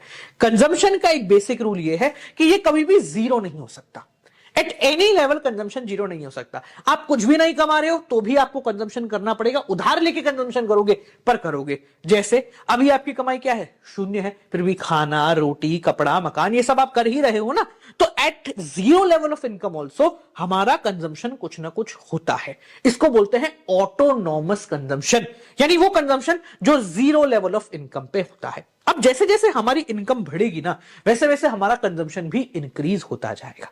जैसे अगर इनकम 100 रुपए बढ़ रही है तो कंजम्पशन 80 रुपए बढ़ेगा, इनकम वापस से और 100 बढ़ गई तो इन कंजम्पशन वापस से बढ़ जाएगा। तो जैसे जैसे हमारी जेब में पैसा आएगा हम ज्यादा खर्चा कर पाएंगे। पर एक चीज है जो आपको यहां ध्यान रखनी है कि level of change in income is always greater than the level of change in consumption. यानी अगर आपकी कमाई 100 रुपए बढ़ी है तो आपका कंजम्पशन 70 रुपए बढ़ेगा, 60 रुपए बढ़ेगा, 80 रुपए बढ़ेगा या 100 रुपए बढ़ेगा। ऐसा नहीं है कि 100 रुपए और कमाई आई आपने 200 उड़ा दी। तो जितनी कमाई बढ़ रही है आपके कंजम्पशन का लेवल उससे थोड़ा सा कम ही बढ़ता है। समझ में आ गया। चलिए आगे बात करते हैं एग्रीगेट सप्लाई की, जो इसका थोड़ा सा अपोजिट है। अब हमने डिमांड देख ली कितनी हो सकती है, उसके हिसाब से बनाते हैं सामान, which is known as aggregate supply. तो एग्रीगेट सप्लाई के भी दो कंपोनेंट होते हैं, एक कंजम्पशन, दूसरा सेविंग। यहां पर जो कंजम्पशन है ये वही एग्रीगेट डिमांड वाला है, बिल्कुल सेम टू सेम है। पर जो सेविंग है ये बहुत ज्यादा काम का एलिमेंट है, क्योंकि पूरा चैप्टर इस सेविंग पे ही टिका हुआ है। जैसे हमने देखा कि भाई भले ही आपकी इनकम 0 है, आपको कुछ ना कुछ कंजम्पशन तो करना पड़ेगा, जिसको हम बोलते हैं ऑटोनोमस कंजम्पशन। तो मान लेते हैं कि आपकी इनकम 0 है, आपने 40 रुपए का ऑटोनोमस कंजम्पशन कर लिया, पर ये 40 रुपए आएंगे कहां से? तो ये 40 रुपए आपको अपनी सेविंग में से निकालने पड़ेंगे, अगर जेब में पड़े हैं तो आपकी सेविंग इस पर्टिकुलर पॉइंट पे हो गई -40। मान लेते हैं आपकी कमाई 100 रुपए है, आपका कंजम्पशन 120 है, तो भैया 20 रुपए कम पड़ रहे हैं, तो ये कहां से निकालोगे? आप सेविंग में से निकालोगे। तो सेविंग कितनी हो गई?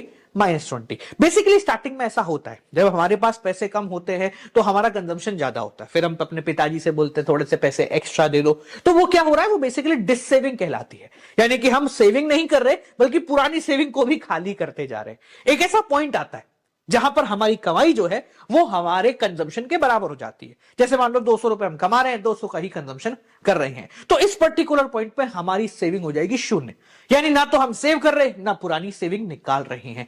इसको बोलते हैं ब्रेक इवन पॉइंट।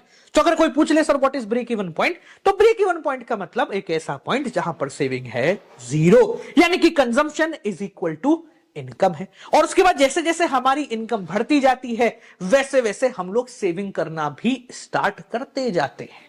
समझ में आ गया? जो मैंने आपको बताया था ना कि अगर 100 रुपए की इनकम बढ़ रही है, 80 का कंजम्पशन बढ़ रहा है, तो बाकी जो 20 रुपए है अब वो सेविंग की तरफ जा रहे हैं। समझ में आ गया? अब एग्रीगेट डिमांड से ही हम चैप्टर को आगे बढ़ाते हैं और बात करते हैं प्रोपेंसिटी की। देखो, प्रोपेंसिटी का मतलब सिंपल भाषा में होता है इच्छा। अब दो प्रकार की प्रोपेंसिटी होती है, या तो प्रोपेंसिटी टू कंज्यूम होगी या प्रोपेंसिटी टू सेव होगी। अपन ने पढ़ा कि aggregate supply is equal to C+S होता है, यानी कि कंजम्पशन प्लस सेविंग होगा। तो अगर आप ज्यादा कंजम्पशन करोगे तो सेविंग कम करोगे, ज्यादा सेविंग करोगे तो कंजम्पशन कम करोगे। तो इन दोनों की जो प्रोपेंसिटी है वो एक साथ चलती रहती है, और इन दोनों की प्रोपेंसिटी हमेशा 1 के बराबर ही होती है, क्योंकि या तो हम एक ज्यादा करेंगे तो दूसरा ऑटोमेटिकली कम होगा, दूसरा ज्यादा करेंगे तो पहला ऑटोमेटिकली कम हो जाएगा। ये प्रोपेंसिटी दो प्रकार की होती है, या तो प्रोपेंसिटी टू कंज्यूम होगी, प्रोपेंसिटी टू सेव होगी। अब प्रोपेंसिटी टू कंज्यूम के अंदर भी दो प्रकार की प्रोपेंसिटीज होती हैं, एक है एवरेज, दूसरी है मार्जिनल। तो मैं आपको दोनों को एक साथ लेके समझाता हूं। जैसे प्रोपेंसिटी टू कंज्यूम दो प्रकार की हो गई, average propensity to consume, marginal propensity to consume. Saving में भी ऐसा ही होता है, average propensity to save, marginal propensity to save. अपन दोनों एवरेज को एक साथ चलाएंगे और दोनों मार्जिनल को एक साथ समझते हैं। सबसे पहले बात करते हैं एवरेज वाली। तो एवरेज प्रोपेंसिटी टू कंज्यूम या एवरेज प्रोपेंसिटी टू सेव का मतलब होता है कि ऑन एन एवरेज हम अपनी इनकम का कितना हिस्सा कंज्यूम करना चाहते हैं या इनकम का कितना हिस्सा सेव करना चाहते हैं। फर्ज कीजिए कि आपकी जो इनकम है वो है 100 रुपए, आपने कंजम्पशन कर लिया 120 रुपए का, तो आपका एवरेज प्रोपेंसिटी टू कंज्यूम हो गया consumption divided by income, that is equal to 1.2। यानी कि 1 रुपए में अगर आपकी इनकम है तो आप 1 रुपए 20 पैसे कंज्यूम कर रहे हो, तो ये 20 पैसे कहां से लाओगे? सेविंग में से आएंगे। तो इस पर्टिकुलर पॉइंट पे आपका एवरेज प्रोपेंसिटी टू सेव हो गया -0.2, जो कैसे निकला? Saving upon income. ऐसे ही अगर अपन थोड़ा सा और आगे बढ़ते हैं तो मान लीजिए आपकी इनकम है 200 और कंजम्पशन है 200, तो इस पर्टिकुलर पॉइंट पे एवरेज प्रोपेंसिटी टू कंज्यूम क्या हो गया? 200 divided by 200 is equal to 1। यानी कि जितना भी कमाया वो पूरा का पूरा आपने कंज्यूम कर लिया। तो इस पर्टिकुलर पॉइंट पे आपका एवरेज प्रोपेंसिटी टू सेव कितना हो जाएगा? 0 हो जाएगा, क्योंकि average propensity to consume plus average propensity to save is equal to 1 हो जाता है। ठीक है, 0 कैसे होगा भैया? अगर 100 रुपए कमा रहे हो, 200 कमा रहे हो, 200 कंज्यूम कर रहे हो, तो सेविंग हो गई 0। तो एवरेज प्रोपेंसिटी टू सेव कितना हो गया? 0 upon 200, that is equal to 0। जैसे जैसे हम आगे बढ़ते हैं तो ये एपीसी की वैल्यू जो है वो धीरे धीरे कम होती जाती है और एपीएस की वैल्यू जो है वो धीरे धीरे बढ़ती जाती है। अगर इसकी एक्सट्रीम वैल्यू बात करें तो एवरेज प्रोपेंसिटी टू कंज्यूम 1 से ज्यादा हो सकता है जब हम डिसेविंग कर रहे हैं, यानी कि average propensity to save negative हो जाएगा। 1 हो सकता है एट ब्रेक इवन पॉइंट, और 1 से कम हो सकता है जैसे ही ब्रेक इवन पॉइंट के आगे बढ़ जाते हैं। एवरेज प्रोपेंसिटी टू कंज्यूम कभी भी 0 नहीं हो सकता है, क्योंकि एपीसी इज इक्वल टू 0 तभी होगा जब कंजम्पशन 0 होगा, और भैया कंजम्पशन तो हम 0 कभी करते ही नहीं है। इसके बाद दूसरे प्रकार की जो प्रोपेंसिटी होती है वो होती है मार्जिनल, यानी मार्जिनल प्रोपेंसिटी टू कंज्यूम और मार्जिनल प्रोपेंसिटी टू सेव। इसका मतलब होता है कि आपकी जो इनकम बढ़ी है उस बढ़ी हुई इनकम में से, एडिशनल इनकम में से आप कितना कंज्यूम कर रहे हो या एडिशनल इनकम में से कितना सेव कर रहे हो। सिंपल भाषा में अगर फॉर्मूला बोले तो मार्जिनल प्रोपेंसिटी टू कंज्यूम का फॉर्मूला होगा change in consumption upon change in income.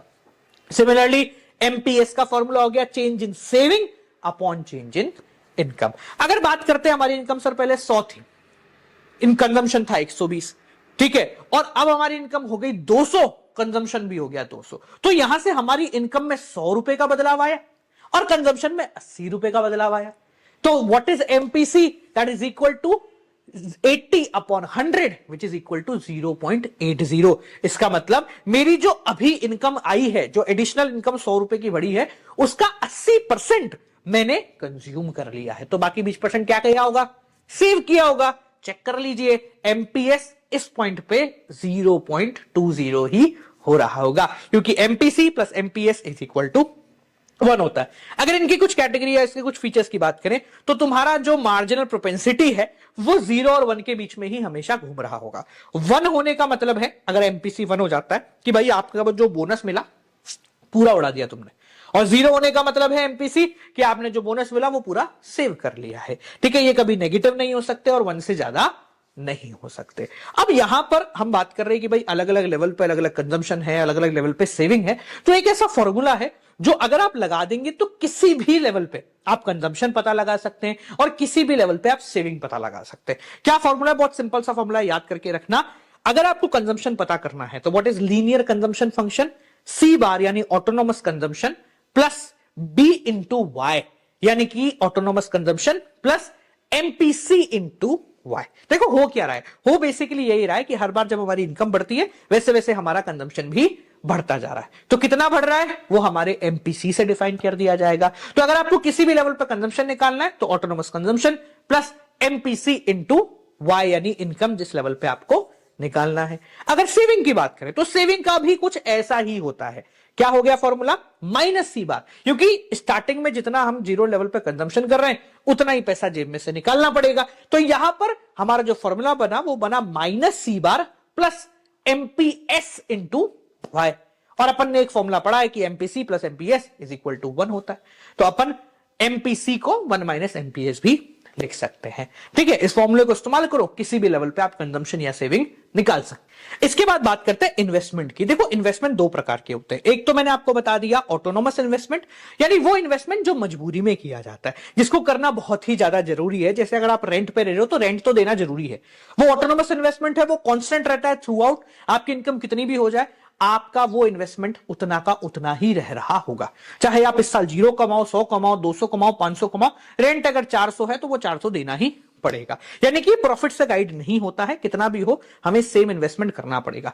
दूसरे प्रकार का इन्वेस्टमेंट जिसको आप और मैं जानते हैं वो है इंड्यूस्ड इन्वेस्टमेंट, यानी ऐसा इन्वेस्टमेंट जो कि प्रॉफिट कमाने के लिए किया गया है। तो इसका जो ग्राफ है वो ऊपर जाता है, जितनी ज्यादा आपकी इनकम होगी उतना ज्यादा आप इन्वेस्टमेंट करोगे ताकि आपको ज्यादा प्रॉफिट मिले। अब जब आप इन्वेस्टमेंट कर रहे हो तो इन्वेस्टमेंट दो प्रकार की चीजों पर डिपेंड करता है, एक है मार्जिनल एफिशिएंसी, दूसरा है रेट ऑफ इंटरेस्ट। सिंपल भाषा में बोले कि अगर मैं एक प्रोजेक्ट में 10 लाख रुपए लगा रहा हूं कहीं और से लोन लेके, तो मुझे यह देखना पड़ेगा कि अगर लोन का इंटरेस्ट 10% है, यानी कि मुझे 10 लाख के बदले 1 लाख रुपए ब्याज चुकाना है, तो मैं एटलीस्ट इतना तो वहां से कमा लूं कि ये ब्याज चुक जाए और थोड़ा बहुत मेरे पास पैसा आ जाए।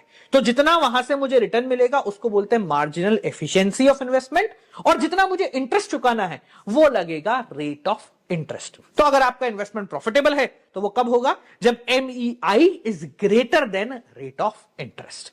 ठीक है, अब इस चैप्टर में 2-3 इंपॉर्टेंट पॉइंट्स हैं जो आपको ध्यान रखने हैं, 1 मार्क में पूछ लेते हैं या 2 नंबर में। जैसे फुल एम्प्लॉयमेंट क्या होता है? देखो सिंपल भाषा में बोले तो फुल एम्प्लॉयमेंट का मतलब होता है पूर्ण रोजगार। अब पूर्ण रोजगार का मतलब ये नहीं है कि सबको रोजगार मिल गया। पूर्ण रोजगार का मतलब है जो लोग काम करना चाहते हैं, कर सकते हैं, उनको काम मिल जाए, तो वो कहलाता है पूर्ण रोजगार। ठीक है, अभी फुल एम्प्लॉयमेंट के अंदर और 2 प्रकार की टर्म्स हैं, एक है इनवॉलेंट्री अनएम्प्लॉयमेंट, एक है वॉलेंट्री अनएम्प्लॉयमेंट। पहले बात करते हैं इनवॉलेंट्री अनएम्प्लॉयमेंट। इनवॉलेंट्री बिना इच्छा के बेरोजगारी। तो इनवॉलेंट्री अनएम्प्लॉयमेंट का मतलब होता है कि मैं हूं व्यक्ति, मुझे काम चाहिए, मैं काम करने को तैयार हूं, जो काम मिलेगा मैं वो करने को तैयार हूं, पर मुझे काम नहीं मिल रहा। तो ये कहलाता है इनवॉलेंट्री अनएम्प्लॉयमेंट, कि मैं करना तो चाहता हूं पर मुझे काम नहीं मिल रहा है। ये भारत देश में काफी ज्यादा है। दूसरा होता है वॉलेंट्री अनएम्प्लॉयमेंट, कि यार मूड नहीं है यार, नौकरी है लग जाएगी, पैसा मिल जाएगा, पर मेरी इच्छा नहीं है। जैसे भाभी जी घर पर है, अगर आप लोग सीरियल देखा हो कभी जीवन में, तो उसमें एक है ना विभूति नारायण मिश्रा है, तो वो वॉलेंट्री अनएम्प्लॉयड है, मतलब वो काम ही नहीं करना चाहता, बोलता मैं तो सिर्फ व्हाइट कॉलर जॉब करूंगा, छोटी मोटी जॉब नहीं करूंगा, तो वो है वॉलेंट्री अनएम्प्लॉयमेंट। हमारी सरकार को ये वॉलेंट्री अनएम्प्लॉयमेंट वाले लोगों से ज्यादा कुछ नहीं है, बोलती तुम वैसे ही रहो, हम तुम्हारे लिए बैठे नहीं है तुम्हारे को व्हाइट कॉलर जॉब देने के लिए। ठीक है, तो बालकों ये आपका चैप्टर पूरी तरीके से समाप्त हो गया। सबसे पहले बात करते हैं भाई ये इक्विलिब्रियम है क्या। देखो इक्विलिब्रियम का सिंपल भाषा में मतलब होता है एक ऐसा पॉइंट जहां पर आके आप तल्लीनता से बैठ जाओ, यानी कि ना आपको आगे जाना है ना आपको पीछे जाना है। तो मैक्रो के अंदर अगर इक्विलिब्रियम की बात करें तो equilibrium is a point at which aggregate demand is equal to aggregate supply. मतलब हमने जो सोची कि इतनी डिमांड होनी चाहिए उसके हिसाब से हमने बना दी सप्लाई, दोनों जब बराबर हो जाएंगे तो हो जाएगा हमारा इक्विलिब्रियम। अगर आपको याद हो तो एग्रीगेट डिमांड जो है वो 2 कंपोनेंट से मिलकर बनता है, कंजम्पशन एंड इन्वेस्टमेंट, और एग्रीगेट सप्लाई जो है वो भी 2 कंपोनेंट से मिलकर बनता है, कंजम्पशन एंड सेविंग। अब इन दोनों में कंजम्पशन तो सेम है, तो अगर इन दोनों को हटा दिया जाए तो aggregate demand is equal to aggregate supply वहां पर भी होगा जहां पर investment is equal to saving हो जाए। तो यहीं से इक्विलिब्रियम निकालने की 2 अप्रोचेस बनी है। अप्रोच नंबर 1 एग्रीगेट डिमांड और सप्लाई को बराबर कर दो, अप्रोच नंबर 2 सेविंग और इन्वेस्टमेंट को बराबर कर दो। इन दोनों से ही सेम ही आंसर आएगा, क्योंकि एट द एंड कंजम्पशन दोनों में सेम है। अगर पहली अप्रोच को पकड़े तो पहली अप्रोच कहती है एग्रीगेट डिमांड और एग्रीगेट सप्लाई जहां पर मिल जाएंगे, यानी जहां पर ये दोनों इक्वल हो जाएंगे वो कहलाएगा द पॉइंट ऑफ इक्विलिब्रियम। और उस पॉइंट पे जो डिमांड होगी उस डिमांड को बोलेंगे इफेक्टिव डिमांड, क्योंकि वो डिमांड पॉसिबल है ना भैया। 100 यूनिट की सोची थी, 100 यूनिट बना दी है, तो ठीक है 100 यूनिट आप खा सकते हो। तो इफेक्टिव डिमांड मतलब जो डिमांड हम पूरी कर सकते हैं। अगर एग्रीगेट डिमांड को थोड़ा सा समझें तो स्टार्टिंग में क्या होता है, एग्रीगेट डिमांड आपकी सप्लाई से ज्यादा होती है, यानी कि लोग जो है वो ज्यादा डिमांड कर रहे हैं और आपके पास सप्लाई कम है। इस कंडीशन को कहते हैं एक्सेस डिमांड की कंडीशन, जहां पर AD is greater than AS होता है। जब मार्केट में ऐसा हो रहा है तो हम लोग सोचेंगे कि भैया और लोगों को रोजगार पे रखो और प्रोडक्शन करो ताकि लोगों की इनकम बढ़े और लोगों को सप्लाई मिलना शुरू हो। तो जैसे जैसे लोगों की इनकम बढ़ती है वो लोग सेविंग करना शुरू करते हैं और एक पॉइंट पे आके डिमांड और सप्लाई दोनों क्या हो जाती है, बराबर हो जाती है। पर अगर हम वहां नहीं रुके तो एक पॉइंट आगे क्या होगा, एक पॉइंट आगे एग्रीगेट सप्लाई डिमांड से ज्यादा हो जाएगी। सो जब एग्रीगेट सप्लाई अपनी डिमांड से ज्यादा हो जाती है तो इसका मतलब है कि भैया बेचने वाले 10 हैं, खरीदने वाला एक ही है। तो क्या होगा, अनवांटेड स्टॉक पड़ा रहेगा, लोगों को नौकरियों से निकलना पड़ेगा, तभी जाके कोई ना कोई कंडीशन सुधर सकती है। तो एज पर ADN-AS अप्रोच, अगर हम पहले हैं तो भी प्रॉब्लम है, बाद में है तो भी प्रॉब्लम है। तो इक्विलिब्रियम का लेवल क्या हुआ, जहां दोनों की दोनों चीजें बराबर हैं। अब दूसरी जो अप्रोच है वो कहती है सेविंग एंड इन्वेस्टमेंट अप्रोच, यानी कि सिंपल भाषा में भैया जहां जितने लोग सेव कर रहे हैं उतना ही पैसा इन्वेस्ट हो जाएगा तो हम ठीक रहेंगे, क्योंकि इससे जो आपने सेव करा वो पैसा आगे चला गया, तो मार्केट में लीकेज कहीं भी नहीं हुआ है। तो सेविंग एंड इन्वेस्टमेंट अप्रोच के हिसाब से स्टार्टिंग में हम लोगों के पास जब पैसा नहीं होता है तो हम डिससेविंग कर रहे होते हैं। डिससेविंग का मतलब सेविंग नहीं कर रहे, जेब से निकाल निकाल के और खर्च कर रहे हैं। पर जैसे जैसे हमारी इनकम बढ़ने लगती है हमारी सेविंग जो है वो शुरू होने लग जाती है। और इन्वेस्टमेंट की जिसकी हम बात कर रहे हैं वो है ऑटोनॉमस इन्वेस्टमेंट, यानी ऐसा इन्वेस्टमेंट जो कांस्टेंट रहता है। ये वो इन्वेस्टमेंट है जो जिंदगी जीने के लिए हमें चाहिए, which is constant at all the level. तो अगर हम शुरुआत की बात करें जहां पर सेविंग कम है इन्वेस्टमेंट ज्यादा है, तो इसका मतलब क्या है कि भैया पैसा बच नहीं रहा है, पैसा लगे जा रहा है, लगे जा रहा है, लगे जा रहा है। तो इस पर्टिकुलर कंडीशन में डिमांड ज्यादा होने की कंडीशन है, तो हमें और लोगों को लेके आना पड़ेगा और डिमांड को पूरा करना पड़ेगा। जहां पर ये दोनों बराबर हो जाते हैं वहां पर तो अपना इक्विलिब्रियम आ ही गया है। इसके बाद की अगर बात करें कि अगर हम वहां नहीं रुके, सेविंग ज्यादा हो गई, इन्वेस्टमेंट जो है वो कम हो गया, तो इसका मतलब है लोगों के पास बहुत सारा पैसा है और वो बहुत सारा पैसा सेव कर रहे हैं। तो जब लोग पैसा सेव करेंगे तो खर्च नहीं करेंगे, और जब खर्च नहीं करेंगे तो बाजार में डिमांड नहीं आएगी, और जब डिमांड नहीं आएगी तो दुकानदार के पास बहुत सारा सामान पड़ा रहेगा और वो सारा सामान किसी भी काम का नहीं आएगा, यानी कि अनवांटेड स्टॉक की कंडीशन मार्केट में क्रिएट हो जाएगी। अब यहां पर अपन ने देखा कि ये इन्वेस्टमेंट जो है ये काफी इंपॉर्टेंट रोल प्ले कर रहा है कमाई के लिए। तो ये कितना रोल प्ले करता है इसको समझने के लिए बाजार में आया है कॉन्सेप्ट ऑफ इन्वेस्टमेंट मल्टीप्लायर। अब कॉन्सेप्ट ऑफ इन्वेस्टमेंट मल्टीप्लायर क्या कहता है, बहुत सिंपल है। ये कहता है कि जब आप ₹1 इन्वेस्ट करते हो तो बेसिकली वो कई फोल्ड में बढ़ जाता है। सिंपल सी बात है, अगर आपने ₹1,00,000 का इन्वेस्ट करे तो वो कई गुना ज्यादा बढ़ेंगे ही ना, क्योंकि वो पैसा सर्कुलेट हो रहा है। तो कितना बढ़ेंगे इसका एक पूरा फॉर्मूला है जिसको हम कहते हैं के। क्या बोलते हैं? के। और फॉर्मूला क्या है? Change in income upon change in investment. Simple भाषा में मैंने बोला कि आपके पास एक दुकान है जिसमें ₹1,00,000 लगते हैं या ₹1,00,000 आप वहां से कमा रहे हो। आपने सोचा कि भाई ₹1,00,000 कमाने के लिए मुझे ₹10,000 तक खर्च करना पड़ता है। अब भाई इस दुकान को थोड़ा सुधार देते हैं, बढ़िया कर देते हैं, तो एक काम करते हैं, इसमें 10 की जगह ₹20,000 लगा देते हैं। 10,000 की जगह 20,000 कर दिया, यानी कि एडिशनल ₹10,000 इन्वेस्ट कर दिया, जिसकी वजह से जो आपकी कमाई है जो पहले ₹1,00,000 थी अब बढ़ के ₹1,40,000। तो due to an increase in investment of 10,000 हमारी कमाई ₹40,000 बढ़ गई है। तो यानी कि हमारी इन्वेस्टमेंट ने 4 टाइम्स रिटर्न दिया, 10,000 लगा के 40,000 की कमाई और कर दी, which is known as investment multiplier. अब इन्वेस्टमेंट मल्टीप्लायर यानी के को एमपीसी और एमपीएस से भी कनेक्ट किया जाता है, यानी कि मार्जिनल प्रोपेंसिटी टू कंज्यूम और मार्जिनल प्रोपेंसिटी टू सेव से भी कनेक्ट किया जाता है। इसका फॉर्मूला आपके काम का है, डिटेल में मत जाओ कि सर ये कैसे बना, क्यों बना, वो ज्यादा आपके नहीं आता है। हमारे आता है फॉर्मूला जिससे बनता है न्यूमेरिकल। तो फॉर्मूला ये है कि K यानी investment multiplier is equal to 1/MPS या फिर 1/1 - MPC। सिंपल भाषा में बोला जाए तो जितने ज्यादा MPS की वैल्यू बढ़ेगी मल्टीप्लायर की वैल्यू उतनी कम होगी। ये अपोजिट चल रहे हैं और MPC से इनका डायरेक्ट रिलेशन बनता जाता है। ठीक है, तो यहां पर आपका ये चैप्टर पूरी तरीके से समाप्त। शुरुआत करते हैं, सबसे पहले बात करते हैं सर एक्सेस डिमांड का मतलब क्या होता है। देखो सिंपल भाषा में बोले तो एक्सेस डिमांड मतलब डिमांड ज्यादा है, पर किससे ज्यादा है? तो एक्सेस डिमांड का सिंपल भाषा में मतलब होता है कि जो डिमांड हमने सोची थी उससे ज्यादा निकल गई, यानी कि it refers to situation at which aggregate demand ज्यादा हो गई है। किससे? एट द एग्रीगेट डिमांड जो हमने इक्विलिब्रियम लेवल पे सोची थी। यानी जहां पर पिछले चैप्टर में अपन ने देखा था कि डिमांड और सप्लाई मिल जाते हैं, हमने एक डिमांड सोची कि भाई 100 यूनिट होनी चाहिए, उसके हिसाब से बना दी 100 यूनिट की सप्लाई, पर जब एक्चुअल डिमांड हुई तो वो उससे ज्यादा निकल गई। तो अगर स्टैंडर्ड डेफिनेशन बोले तो it refers to situation when aggregate demand is more than the aggregate demand required to establish full employment equilibrium. Full employment equilibrium मतलब जहां डिमांड सप्लाई बराबर होते हैं उससे भी ज्यादा डिमांड निकल जाना। जब एक्स्ट्रा डिमांड निकल गई तो उसकी वजह से महंगाई यानी कि इन्फ्लेशन आ जाएगा, जिसको बोलते हैं इन्फ्लेशनरी गैप। ये वो गैप है जो बताता है कि हमने सोची डिमांड यानी कि plan demand and actual demand के बीच में डिफरेंस आ गया है। अब ऐसा होता क्यों है? बेसिकली ये होने के कई सारे रीजन है। सबसे पहला कि आपने डिमांड बना दी, मतलब सामान को बना दिया है, बाद में पता चला कि प्रोपेंसिटी टू कंज्यूम बढ़ गई, यानी लोग ऐसे ही ज्यादा कंजम्पशन करने लग गए, तो डिमांड ज्यादा हो जाएगी। सरकार ने एकदम से टैक्स कम कर दिए तो लोगों के पास पैसा आ गया, तो डिमांड ज्यादा हो गई। एकदम से इंपोर्ट कम हो गए, बाहर से सामान आना बंद हो गया, कोरोना हो गया, लॉकडाउन, मतलब कुछ भी वजह हो गई जहां से बाहर से सामान आना बंद हो गया। तो जब बाहर से सामान नहीं आया तो हमारे बोले हमें तो सामान चाहिए, तो भारत का ही सामान खरीद लेते हैं, तो डिमांड ज्यादा हो गई। ठीक है, हमारे एक्सपोर्ट जो है वो बढ़ गए, हमें बहुत ज्यादा सामान बाहर भेजना पड़ गया। अब जब बाहर सारा सामान बेच दिया तो घर वालों के लिए तो डिमांड कम पड़ेगी, है ना, सप्लाई कम पड़ी जाएगी अपने को। अगला है कि इन्वेस्टमेंट इंक्रीज हो गई। अब जैसे ही इन्वेस्टमेंट करते हैं लोग, इन्वेस्ट ज्यादा करने लग गए, तो वो रिटर्न पाएंगे तो उससे पैसा आएगा जिससे वो डिमांड करेंगे। और एक रीजन और होता है कि हमारी सरकार जो है ना वो एक खर्चा बहुत ज्यादा करने लग गई। सरकार ने बोला बहुत सारे प्रोजेक्ट ले आओ, लोगों में पैसा बढ़ दो। जब लोगों में फ्री फंड का पैसा आएगा तो ऑटोमेटिकली वो लोग डिमांड करेंगे। पर सर ये डिमांड जब ज्यादा हो जाती है तो होता क्या है? देखो, ज्यादा डिमांड होने का मतलब है कि हम इसको पूरा नहीं कर सकते, क्योंकि सप्लाई करने में, किसी चीज को बनाने में थोड़ा सा समय लगता है।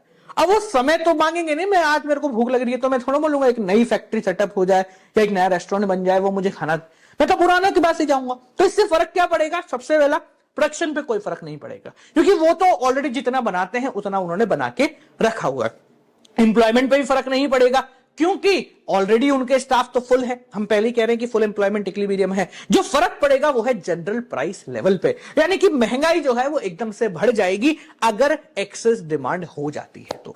अब एक्सेस के साथ साथ में दूसरी डिमांड की बात करते हैं जो कहती है डेफिसिट डिमांड, यानी कि ऐसा भी हो सकता है कि हमने सोचा कि 100 यूनिट की डिमांड होगी, उसके हिसाब से हमने सप्लाई बना ली, पर जब एक्चुअल डिमांड हुई तो 80 की हो गई। जैसे कोरोना के समय में किसी को नहीं पता था कि लॉकडाउन आने वाला है, तो सबके स्टॉक जो है वो फालतू पड़े रहे, खराब हो गए। तो what is deficit demand? It refers to situation when aggregate demand fall short of, कम हो गई, किससे?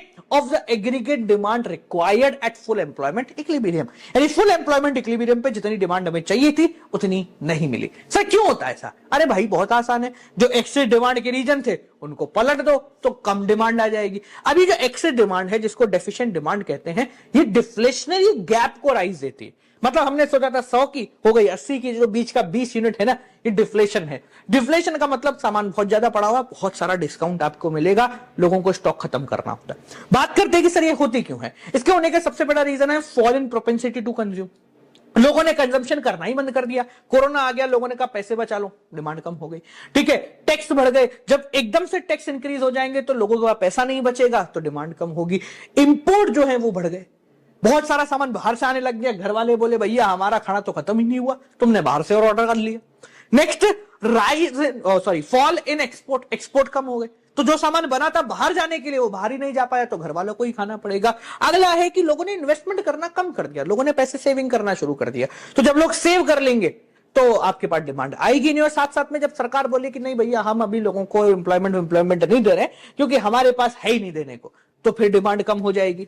अब इससे फर्क क्या पड़ेगा? देखो, ज्यादा डिमांड से तो फर्क नहीं पड़ता, पर जब डिमांड कम हो जाती है तो बहुत ज्यादा फर्क पड़ता है। क्या फर्क पड़ता है, ध्यान से समझना। सबसे पहले बात करते हैं प्रोडक्शन पे, आउटपुट पे। आउटपुट पे क्या फर्क पड़ेगा भाई? खरीदने वाले 100 आने चाहिए तो 50 ही आए, तो अल्टीमेटली हमारे पास अनसोल्ड गुड्स का सामान बढ़ जाएगा, यानी कि बहुत सारा खराब आउटपुट पड़ा रहेगा। इसकी वजह से हम अगले साल भी प्रोडक्शन को कम कर देंगे। एम्प्लॉयमेंट पे क्या फर्क पड़ेगा? रोजगार कम हो जाएंगे। भाई ग्राहक ही नहीं आ रहे तो क्या करेंगे? भैया ठीक है साहब, मैं आपको नहीं रख सकता हूं, आप चले जाओ, मैं आपको नौकरी नहीं दे पाऊंगा क्योंकि ग्राहक ही नहीं है हमारे पास। तो बेसिकली डेफिसिट डिमांड से एम्प्लॉयमेंट जो है कम हो जाती है। बात करें जनरल प्राइस लेवल की, महंगाई की, तो महंगाई इससे थोड़ी सी कम होने की प्रोबेबिलिटी है कि हाँ, चीजों में डिस्काउंट आ जाएगा और प्राइसेस जो है वो थोड़े बहुत कम हो जाएंगे। ठीक है, तो ये है डेफिशिएंट डिमांड। अब अपन समझते हैं कि यार मान लो एक्सेस डिमांड हो गई या मान लो डेफिशिएंट डिमांड होगी, जिसको सुधारता कौन है और कैसे सुधारता है। मैं आपको एक्सेस डिमांड समझा देता हूं, डेफिशिएंट इनका अपोजिट है, तो साथ साथ में अपन उसको कवर करते हुए चल रहे होंगे। ठीक है, देखो दो ऐसे इंस्टीट्यूट हैं जो बेसिकली इस डेफिसिट डिमांड को या एक्सेस डिमांड को सुधारने का काम करते हैं। कौन कौन से? एक है हमारा आरबीआई यानी रिजर्व बैंक ऑफ इंडिया, जो जब भी पॉलिसी निकालता है उसको हम बोलते हैं मॉनिटरी पॉलिसी। और दूसरा है हमारी सरकार यानी कि गवर्नमेंट, तो जब सरकार पॉलिसी निकालती है तो उसको बोलते हैं फिस्कल पॉलिसी। अभी दोनों कैसे काम करते हैं इसको ध्यान से समझना। पहले बात करते हैं सरकार क्या करेगी। मान लेते हैं बाजार में बहुत ज्यादा डिमांड हो गई है, यानी कि लोग बोल रहे हैं दो दो सामान दो, अब सामान ही नहीं कहां से देंगे। तो हमारी आरबीआई इस पर्टिकुलर कंडीशन में सरकार इस पर्टिकुलर कंडीशन में क्या करेगी, हमारी सरकार सबसे पहले अपना खर्चा खत्म करेगी, यानी कि वो अपनी स्पेंडिंग को कम कर देगी। बोले भाई ठीक है, हम ऐसी फुकड़ में रोजगार नहीं बांट रहे, जहां जरूरी है सिर्फ वहीं बांटेंगे। तो जब रोजगार ही नहीं मिलेगा तो पैसे नहीं आएंगे। तो जब एक्सेस डिमांड होती है, अपनी सरकार जो है वो अपनी स्पेंडिंग को कम कर देगी ताकि लोगों का पैसा नहीं पहुंचे। डेफिशिएंट डिमांड में अपोजिट कर देती है, यानी कि वो बढ़ा देती है। दूसरा काम जो हमारी सरकार कर सकती है वो है टैक्स बढ़ा देना। देखो भाई सीधी सी बात है, बहुत ज्यादा डिमांड है, लोगों का बहुत पैसा है, ठीक है दे दो। सरकार बोलेगी लाओ हमें दे दो ना, तुम्हारे पास बहुत ज्यादा पैसा है। तो in case of excess demand RBI अपने टैक्सेस को इंक्रीज कर देती है ताकि लोगों की जेब में से पैसा कम हो जाए। देखो एक्सेस डिमांड को सुधारने का सिंपल तरीका है, पैसा छीन लो या दबा दो। डेफिसिट डिमांड का है अपोजिट, पैसा और लाके दे दो। ठीक है, अब ये तो हो गया अपना सरकार। आरबीआई क्या करती है, तो आरबीआई जो करती है वो आपने ऑलरेडी पहले पढ़ा हुआ है। कहां पढ़ा हुआ है, कमर्शियल बैंक और सेंट्रल बैंक वाला जो चैप्टर है आपका मनी इन बैंकिंग, उसमें आरबीआई के बहुत सारे अपन ने फंक्शंस पढ़े हुए हैं। वो सारे फंक्शन यहां पर काम आएंगे। कौन से वाले, controller of money supply and credit के कॉन्सेप्ट से। अब आरबीआई के पास दो इंस्ट्रूमेंट है, क्वालिटेटिव और क्वांटिटेटिव। क्वांटिटेटिव का मतलब क्वांटिटी कम ज्यादा करना, पैसा देना या छीन लेना, और क्वालिटेटिव का मतलब है पैसे को तू नहीं तू ले ले। सबसे पहले बात करते हैं एक्सेस डिमांड होगी तो कैसे आरबीआई पैसा देगी या छीनेगी। तो in case of quantitative instrument हमारी आरबीआई हर वो कोशिश करेगी जिससे पैसा छीन लिया जाए, क्योंकि आपके पास बहुत पैसा है। ठीक है, तो क्या करेगी, सबसे पहले आरबीआई अपनी बैंक रेट को इंक्रीज कर देगी। अपन ने ऑलरेडी पढ़ा है बैंक रेट का मतलब वो रेट जिस रेट पे कमर्शियल बैंक आरबीआई से लोन लेती है। तो जब दिख रहा है कि पब्लिक बहुत ज्यादा पैसा घुमा रही है तो बोलेगी ठीक है भैया हम तो आपको महंगा लोन देंगे। जब आरबीआई कमर्शियल बैंक को महंगा लोन देगी तो कमर्शियल बैंक पब्लिक को महंगा लोन देगी, और महंगा लोन कोई भी नहीं लेता है। ठीक है, तो वो अपनी बैंक रेट को इंक्रीज कर देगी। डेफिसिट डिमांड में उसको डिक्रीज कर दिया जाता है। दूसरा है ओपन मार्केट ऑपरेशन। देखो सिंपल सी बात है, आरबीआई के पास बहुत सारे इंस्ट्रूमेंट हैं जो कि सरकार के हैं, जिनको वो इजिली सेल या परचेज कर सकती है पैसा कम ज्यादा करने के लिए, जैसे ट्रेजरी बिल्स हो गए, बॉन्ड हो गए, और भी बहुत सारी चीजें होती है।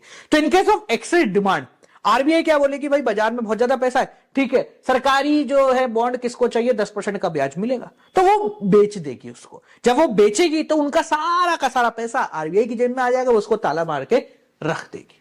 तो in case of excess demand RBI जो है सेल करती है, और डेफिसिट डिमांड में वो बेसिकली परचेस कर लेंगे। तीसरा है एलआरआर, लीगल रिजर्व रिक्वायरमेंट, यानी कि आपने जो पैसा बैंक में जमा कराया उसका छोटा सा हिस्सा जो कमर्शियल बैंक अपने पास या आरबीआई के पास जमा करा देता है। जब मार्केट में एक्सेस डिमांड है तो आरबीआई बोलेगी ठीक है इनका पैसा छीन लो। और छीनते कैसे, बहुत सिंपल है, आरबीआई इनकी एलआरआर की, सीआरआर की, एसएलआर की रेट को इंक्रीज कर देगी। जैसे ही रेट बढ़ी मनी मल्टीप्लायर की वैल्यू कम हो गई और पैसा मार्केट से खत्म हो जाएगा। दूसरा आता है क्वालिटेटिव इंस्ट्रूमेंट, यानी कि ऐसे इंस्ट्रूमेंट जिनका यूज आरबीआई करेगी इन ऑर्डर टू घुमाना मनी को, इधर की जगह इधर लगाना, जिनमें सबसे पहला आता है मार्जिन रिक्वायरमेंट। अब मार्केट में बहुत ज्यादा ही डिमांड हो रही है तो आरबीआई बोलेगी मार्जिन को बढ़ा दो। जब अनप्रोडक्टिव एरिया में मार्जिन बढ़ जाएंगे, यानी कि 10 लाख की बिल्डिंग के बदले आपको 5 लाख का ही लोन मिलेगा, तो आप लोन नहीं लोगे। तो अनप्रोडक्टिव एरिया के लोन सारे के सारे वाइप आउट हो जाएंगे, और ऐसे एरिया जहां पे लोन देना जरूरी है वहां के मार्जिन को कम कर दिया जाता है। Simple. In case of deficit demand उल्टा होता है, और 10 लाख की बिल्डिंग के बदले 10 लाख का ही लोन दे दो भैया, कोई परेशानी नहीं। सेकंड आता है आपका मॉरल सुएसन, यानी कि मॉरली बस गाइड करना कि तुम क्या कर सकते हो क्या नहीं कर सकते। अब क्योंकि एक्सेस डिमांड है, डिमांड बहुत ज्यादा है मार्केट में, तो आरबीआई सबको गाइड करेगी, देख भाई सुन ले बहुत ज्यादा डिमांड है मार्केट में, लोन थोड़ा रुक के देना, बस इतना सा बोल देगी, यानी कि डिस्करेज करेगी वो लेंडिंग को। डेफिसिट डिमांड है तो आरबीआई बोलेगी दो भाई, कोई ऐसे घूमते फिरते पकड़ के भी लोन दे दो इनको, कोई दिक्कत की बात नहीं है। तीसरा और आखिरी आता है सिलेक्टिव क्रेडिट कंट्रोल, यानी कि क्रेडिट राशनिंग, यानी किसको लोन देना है, किसको लोन बिल्कुल भी नहीं देना है, किस सेक्टर में कितना लोन जाएगा। जब एक्सेस डिमांड होगी तो आरबीआई बोलेगी भैया हम तो राशनिंग कर रहे हैं, यानी कि हम तो सब में लिमिट लगा रहे हैं कि एग्रीकल्चर में 50 करोड़ से ऊपर का लोन नहीं देना है, इंडस्ट्री में 30 करोड़ से ऊपर का लोन नहीं दे, ऐसा सबने लिमिट लगा दी, जिससे बेसिकली उस लिमिट को पूरा होते ही लोन बंद हो जाएगा। और in case of deficit demand RBI बोलेगी भैया हटा दो सारी राशनिंग, दो जिसको देना है लोन। ठीक है, सवाल वही, आपका चैप्टर पूरी तरीके से यहां पर हो गया है समाप्त। सबसे पहले बात करते हैं गवर्नमेंट बजट। इस शब्द का मतलब क्या होता है। देखो जैसे हम खुद का बजट बनाते हैं कि पिछले साल क्या हुआ, इस साल क्या होने वाला है और हम कितना खर्चा कर सकते हैं, उसी प्रकार से हमारी सरकार हर लेवल पे, यानी कि आपके डिस्ट्रिक्ट पे, आपके स्टेट पे और आपके देश का बजट बनाती है, जो आइटम वाइज एक एस्टिमेट बताता है कि सरकार को आने वाले साल में कितने पैसे मिल सकते हैं, जिनको बजट की रिसिप्ट कहा जाता है, या फिर कितना खर्चा सरकार कर सकती है, इसको बजट के एक्सपेंडिचर कहा जाता है। याद रखें, जो खर्चे और कमाई है ये आने वाले साल के लिए है, तो ये एक एस्टिमेटेड फिगर होगा, ना कि एक्चुअल फिगर। अब सरकार जो है बजट तीनों लेवल पे बनाती है, पर आपको सिर्फ सेंट्रल गवर्नमेंट का बजट पढ़ना है, जिसको यूनियन बजट कहा जाता है। ये बजट फिस्कल ईयर यानी कि 1 अप्रैल से लेकर 31 मार्च के लिए बनाया जाता है और 1 फरवरी सुबह 11 बजे पार्लियामेंट के अंदर इसको प्रेजेंट किया जाता है। अब सवाल हमारे सामने आता है कि सर ये बजट बनाया क्यों जाता है? तो बजट बनाने के 5 अलग अलग ऑब्जेक्टिव है। सबसे पहला ऑब्जेक्टिव है रीअलोकेशन ऑफ रिसोर्सेज। देखो, ऐसे बहुत सारे प्रोजेक्ट्स होते हैं, जैसे government hospital, government school, government infrastructure और ऐसे कई सारे प्रोजेक्ट्स जिसमें पैसा बहुत ज्यादा लगता है पर रिटर्न बहुत स्लो आता है। ऐसे प्रोजेक्ट्स को करने के लिए प्राइवेट आगे नहीं आता, ये काम सरकार को करना पड़ता है, और ये कैसे होगा ये बजट के अंदर बताया जाता है। अगला जो काम सरकार करती है अपने बजट के थ्रू, वो है रीडिस्ट्रीब्यूशन एक्टिविटी। जैसे टैक्स कितना लगेगा, सब्सिडी कहां पर देनी है, कितनी देनी है, क्या रेट होने वाली है, ये सारी चीजें सरकार अपने बजट के थ्रू ही रिप्रेजेंट करती है, यानी बताती है, और इसी को रीडिस्ट्रीब्यूशन एक्टिविटी कहा जाता है। तीसरा काम होता है सरकार के पब्लिक एंटरप्राइजेस को मैनेज करना। जो गवर्नमेंट एंटरप्राइज है, बेसिकली जो नवरत्न कहे गए हैं, बाकी सारी पब्लिक सेक्टर अंडरटेकिंग जैसे भेल, गेल, ओएनजीसी और ये सारी, तो इनको कैसे मैनेज करना है, इनका प्रॉफिट कितना होगा, आने वाले साल में क्या क्या कर सकते हैं और क्या नहीं कर सकते, ये भी सरकार अपने बजट के थ्रू ही बताती है। इसके साथ साथ स्टेबलाइजिंग इकोनॉमिक एक्टिविटी, ये सरकार का चौथा ऑब्जेक्टिव है। यानी मान लो कोरोना की वजह से इकोनॉमी ठप हो रही है, तो सरकार अपने बजट में बताएगी कि वो कैसे इस इकोनॉमी को ऊपर उठाएगी। अगर कभी इकोनॉमी बूम कर रही है तो कैसे उसको स्टेबलाइज करेगी, ये भी सरकार अपने बजट के थ्रू ही रिप्रेजेंट करती है। और पांचवा और अंतिम और सबसे इंपॉर्टेंट ऑब्जेक्टिव होता है इकोनॉमी की ग्रोथ। कोई इकोनॉमी कैसे ग्रो करेगी, आने वाले सालों में हम कितना ग्रो कर सकते हैं और ग्रोथ के लिए क्या क्या कर रहे हैं, ये सारे काम सरकार अपने बजट के थ्रू ही रिप्रेजेंट करती है। चलो अब बात करते हैं हमारा जो बजट है उसके कंपोनेंट्स क्या है, यानी कि बजट देखने में दिखता कैसा है। हमारा जो बजट है वो बेसिकली 2 टुकड़ों में बटा है। बजट से होने वाली रिसिप्ट, यानी कि सरकार कैसे पैसा लेगी, और बजट से होने वाले एक्सपेंडिचर, यानी सरकार कहां कहां खर्चा करेगी। ये रिसिप्ट और एक्सपेंडिचर को बेसिकली दो कैटेगरीज के अंदर बांटा गया है। आइदर ये रेवेन्यू होंगी या कैपिटल होंगी। देखो, रेवेन्यू का मतलब होता है डे टू डे लगातार करने वाली, जिससे ना कोई एसेट ना कोई लाइबिलिटी बनती है। दूसरी होती है कैपिटल, जिससे या तो एसेट बन रहा है या लाइबिलिटी क्रिएट हो रही है। सबसे पहले पकड़ते हैं अपन सरकार की कमाई यानी कि रिसिप्ट। अब रिसिप्ट जैसे अपन ने बोला 2 प्रकार की है, एक है रेवेन्यू, एक है कैपिटल। जिसमें सबसे पहले अगर रेवेन्यू की बात करें, यानी वो कमाई जो सरकार की डे टू डे एक्टिविटीज से जनरेट हो रही है, जिसके बदले में सरकार को कुछ नहीं देना, पैसा आ जाएगा पर बदले में सरकार कुछ भी नहीं देगी। सर कैसे होते हैं ये? 2 प्रकार से होते हैं, एक होता है टैक्स रेवेन्यू, एक होता है नॉन टैक्स रेवेन्यू। यानी आप जो सरकार को इन द फॉर्म ऑफ टैक्स देते हो, चाहे वो इनकम टैक्स हो, वेल्थ टैक्स हो, जीएसटी हो या कोई और प्रकार का टैक्स हो, वो सारे के सारे सरकार इस हेडिंग के अंदर लिख रही होती है।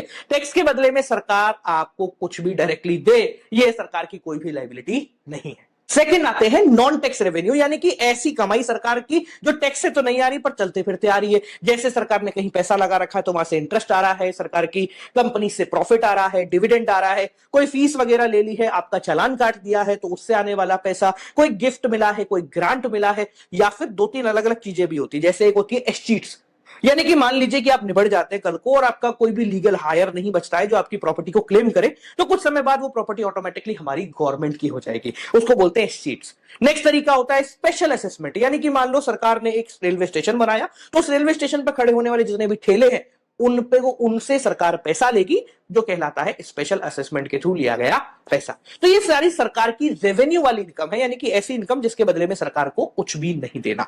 दूसरे प्रकार की इनकम होती है कैपिटल रिसिप्ट, यानी ऐसी रिसिप्ट जो सरकार को मिल तो रही है पर या तो वो लाइबिलिटी चढ़ा रही है या फिर किसी प्रकार का कोई एसेट कम कर रही है। जैसे मान लो बोरिंग, तो सरकार ने जब कहीं से लोन लिया तो उसकी जिम्मेदारी यानी लाइबिलिटी बन गई कि उसको भविष्य में लोन चुकाना है, तो ये कहलाती है कैपिटल रिसिप्ट। और 2 प्रकार की कैपिटल रिसिप्ट होती है, जैसे रिकवरी ऑफ लोन। जब सरकार ने मान लो कहीं किसी को लोन दिया था, अब उस लोन की रिकवरी हो रही है, तो पैसा तो आ रहा है पर बदले में सरकार का एक एसेट जो है वो कम हो रहा है। तीसरा तरीका होता है कैपिटल रिसिप्ट का अदर रिसिप्ट। अदर रिसिप्ट मतलब इधर उधर से, जैसे डिसइन्वेस्टमेंट, यानी मान लीजिए सरकार ने कहीं अपने शेयर्स बेच दिए और अपना स्टेक वापस ले लिया। मतलब सरकार की कोई कंपनी थी, सरकार को लगा कि अब मुझे नहीं चलानी है तो उसने अपने शेयर मार्केट में बेच दी, तो इसको कहते हैं डिसइन्वेस्टमेंट। शेयर चले गए पर पैसा जो है आ गया है। और दूसरा तरीका होता है स्मॉल सेविंग, यानी इधर उधर से जो भी पैसा जुगाड़ते, जैसे पोस्ट ऑफिस के डिपॉजिट या नेशनल सेविंग डिपॉजिट के थ्रू सरकार जो छोटा मोटा पैसा लेती है।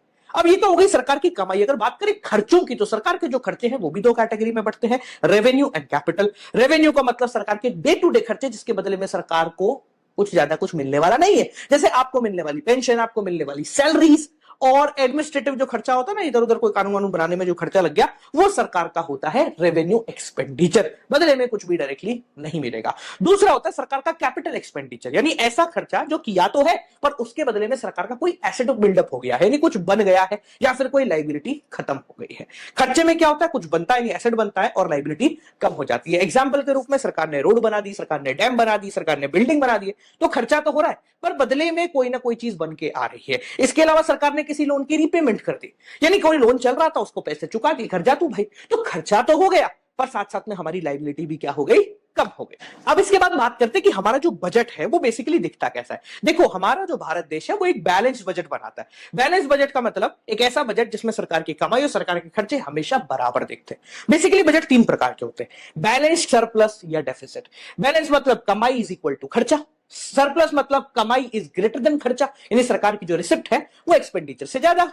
और तीसरा डेफिसिट बजट, यानी कि सरकार के खर्चे उसकी कमाई से ज्यादा है। हमारी सरकार पार्लियामेंट में जो बजट प्रेजेंट करती है वो बेसिकली बैलेंस होता है, यानी कि जितना कमाया उतना ही खर्च किया। बट ये बैलेंस्ड बजट सरकार को करना पड़ता है, यानी कि ऑटोमेटिकली बजट बैलेंस नहीं होता। मान लो सरकार के खर्चे हैं 100 करोड़ और कमाई आई 95, तो दिक्कत हो जाएगी कि 5 करोड़ कहां से लाएंगे। तो सरकार बताती है कि भैया ये 5 करोड़ का जुगाड़ हम लोगों ने कर लिया है इन द फॉर्म ऑफ बोरिंग, यानी कि जो बजट प्रेजेंट किया जा रहा है वो होता ऑल्दो बैलेंस है, और उसको बैलेंस करने के लिए सरकार को काफी सारी मलम पट्टी उस पर लगानी पड़ती है। तीन प्रकार की मलम पट्टी है जो कि हमें देखने को मिल जाती है। सबसे पहले प्रकार का गवर्नमेंट बजट का डेफिसिट होता है, जिसको बोलते हैं रेवेन्यू डेफिसिट, यानी ऊपर ऊपर से सब कुछ सही चल रहा है पर अगर खोद के निकाले तो पता लगता है कि सरकार के रेवेन्यू में गड़बड़ है। गड़बड़ कैसे दिखी, यानी सरकार का जो डे टू डे रिसिप्ट है, रेवेन्यू रिसिप्ट है, वो सरकार के डे टू डे खर्चे से ज्यादा निकल गया, यानी revenue expenditure is greater than revenue receipt. इसको बेसिकली जो फॉर्मूले के थ्रू दिखाया जाता है वो भी बिल्कुल यही है, revenue expenditure minus revenue receipt. ये बेसिकली बताता है कि सरकार जो है अपने डे टू डे खर्चे को मैनेज नहीं कर पा रही है, और जब सरकार मैनेज नहीं कर पाएगी तो अल्टीमेटली गवर्नमेंट को उसको संभालने के लिए लोन लेना पड़ेगा, यानी कि इन शॉर्ट बोले तो यहां पर एक लायबिलिटी गवर्नमेंट की जनरेट हो रही है, या फिर सरकार को मजबूरी में अपने एसेट को बेचना पड़ेगा क्योंकि खर्चे तो संभालने पड़ेंगे। एंड बेसिकली ये एक तरीके से कह सकते हैं भारत में इन्फ्लेशन की कंडीशन लाता है, महंगाई लेके आता है, क्योंकि कहीं से लोन लेंगे तो पैसा आएगा, सर्कुलेट होगा ज्यादा पैसा तो महंगाई बढ़ेगी। अब इसके अलावा जो दूसरे प्रकार का डेफिसिट होता है उसको बोलते हैं हम फिस्कल डेफिसिट। फिस्कल डेफिसिट बिल्कुल इससे मिलता जुलता ही है। फिस्कल डेफिसिट बेसिकली बताता है कि सरकार को कितनी बोरोइंग करनी है, यानी कि सिंपल भाषा में fiscal deficit is equal to borrowing होता है। इन केस अगर आपको बोरिंग डायरेक्टली नहीं गिवन हो तो फिस्कल डेफिसिट निकालने का दूसरा फॉर्मूला भी है, वो है total expenditure minus total receipt, यानी सरकार के खर्चों में से कमाई को हटा दो, जो आया वो सरकार के लिए बोरिंग करने की जरूरत है या फिर फिस्कल डेफिसिट है। बेसिकली फिस्कल डेफिसिट सरकार के बोरिंग रिक्वायरमेंट को बताता है। ये बताता है कि किस प्रकार से हमें लोन लेना पड़ेगा, और लोन लोगे तो कहीं ना कहीं आपको डिपेंडेंसी दिखानी पड़ेगी और लोन चुकाना भी पड़ेगा, तो सरकार की फ्यूचर ग्रोथ भी इससे हैम्पर होती है। लोन लेने के लिए बेसिकली दो प्रकार के ऑप्शन होते हैं, या तो आप बोरिंग करो या फिर डेफिसिट फाइनेंसिंग करो। देखो बोरिंग तो आप सबको पता है, कहीं से लोन ले लेना, या तो बाहर से ले लेना या फिर आरबीआई से ले लेना। दूसरा तरीका होता है डेफिसिट फाइनेंसिंग, ये कम करा जाता है, बहुत रेयर केस में करते हैं। डेफिसिट मतलब नुकसान और फाइनेंसिंग मतलब उस नुकसान की भरपाई करने के लिए पैसे छापना। ये बात आपको और हमको दोनों को पता है कि हमारी गवर्नमेंट के पास पैसे छापने की मशीन लगी हुई है, तो ये भैया चाहे तो अपने नुकसान की भरपाई करने के लिए नई करेंसी प्रिंट कर सकती है, पर यह करने से अल्टीमेटली नुकसान ही होगा, क्योंकि नई करेंसी आएगी तो मार्केट में फ्लो बढ़ेगा, फ्लो बढ़ेगा तो पैसा बढ़ेगा, पैसा बढ़ेगा तो महंगाई बढ़ जाएगी। तो इसलिए इन दोनों में से सबसे बेहतरीन ऑप्शन है वो है बोरोइंग कर लो, क्योंकि वो पैसा जो एक्स्ट्रा आएगा आपके पास वो आपको वापस चुकाना है, तो सर्कुलर फ्लो बैलेंस होगा। तीसरा और अंतिम प्रकार का डेफिसिट होता है प्राइमरी डेफिसिट, जो कि बेसिकली फिस्कल डेफिसिट से ही निकलकर आया है। फिस्कल डेफिसिट बताता है आपने कितना उधार लिया है, प्राइमरी डेफिसिट बताता है कि इस उधार का कितना हिस्सा इस साल का है। मान लीजिए आपने 1 लाख रुपए उधार लिए हैं, जिसमें से 70,000 रुपए आपको इंटरेस्ट चुकाना है, ब्याज चुकाना है, तो क्या समझ में आया आपको कि भैया एक्चुअल में तो 30,000 का ही नुकसान हुआ था इस साल, ये जो 70,000 है ये तो पुराने पापों का प्रायश्चित मैं कर रहा हूं। तो प्राइमरी डेफिसिट बिल्कुल यही बताता है कि आपको इस साल का कितना डेफिसिट हुआ है। अगर फॉर्मूले की बात करें तो फॉर्मूला इसका बहुत आसान है, fiscal deficit minus interest payment. यानी फिस्कल डेफिसिट कितना आपने उधार लिया है, इंटरेस्ट पेमेंट मतलब पुराने लोनों के लिए कितना ब्याज आपको देना है। अगर आपका फिस्कल डेफिसिट जीरो के प्राइमरी डेफिसिट जीरो के आसपास आ रहा है तो इसका मतलब यह है कि भैया आपने जो कुछ भी उधार लिया है ना वो सब पुराने पापों की आप भरपाई कर रहे हो, ठीक है। और अगर फिस्कल डेफिसिट और प्राइमरी डेफिसिट दोनों बराबर आ गए, यानी कि पिछले साल का ब्याज नहीं देना, तो इसका मतलब इसी साल तुम कुएं में गिर गए, सारा लॉस इसी साल का है, ठीक है जी। तो आई होप सो बालकों आपको हमारी बात और ये चैप्टर पूरी तरीके से समझ में आया होगा। स्टार्ट करते हैं सबसे पहले फॉरेन एक्सचेंज से। देखो सिंपल भाषा में बोले तो फॉरेन एक्सचेंज का मतलब हमारे लिए है रुपीस को छोड़ के बाकी सभी देश की करेंसी, चाहे डॉलर हो, पाउंड हो, यूरो हो, येन हो, कुछ भी हो, वो सब कुछ हमारे लिए फॉरेन एक्सचेंज ही कहलाता है। अगर बात करें फॉरेन एक्सचेंज रेट की, तो फॉरेन एक्सचेंज रेट का मतलब एक ऐसी रेट जिसपे एक देश की करेंसी दूसरी देश की करेंसी से एक्सचेंज हो जाएगी। यानी कि $1 को खरीदने के लिए 84 रुपीस लगते हैं, तो ये हुई डॉलर की फॉरेन एक्सचेंज रेट। समझ में आ गया? तो what is foreign exchange rate? एक देश की करेंसी को खरीदने के लिए दूसरे देश की कितनी करेंसी चाहिए वो कहलाती है उसकी रेट। अब यहां पर एक कॉन्सेप्ट आता है जिसको बोलते हैं करेंसी का डेप्रिसिएशन। डेप्रिसिएशन का मतलब क्या होता है? वैल्यू गिरना। याद रखो जब भी हम फॉरेन एक्सचेंज पढ़ रहे हैं तो वैल्यू एंड रेट ये दोनों अपोजिट होती हैं। जैसे $1 इक्वल टू 82 रुपीज मैंने बोला, यहां से चेंज होके $1 इक्वल टू 84 रुपीज हो गई, तो इसका मतलब है हमारी करेंसी की एक्सचेंज रेट बढ़ गई, रुपीस 82 से 84 हो गए, पर रेट बढ़ी है, कीमत नहीं, वैल्यू कम हो गई है। कैसे कम हो गई? सिंपल भाषा में समझो कि डॉलर मान लो कोई एक सामान है जिसको खरीदने के पहले 82 रुपीज लगते थे, अब सेम डॉलर को खरीदने के लिए 84 लग रहे हैं, तो डॉलर तो वही का वही है, हमको ज्यादा रुपीस देने पड़ रहे हैं, यानी कि रुपीस की ताकत जो है वो कम हो गई है। इसको बोलते हैं करेंसी का डेप्रिसिएशन। जब भी करेंसी का डेप्रिसिएशन होता है, मान लो हमारी देश की करेंसी का रुपीस का डेप्रिसिएशन हो रहा है, तो इससे एक्सपोर्ट बढ़ जाते हैं। कैसे बढ़ेंगे? बहुत आसान से समझो।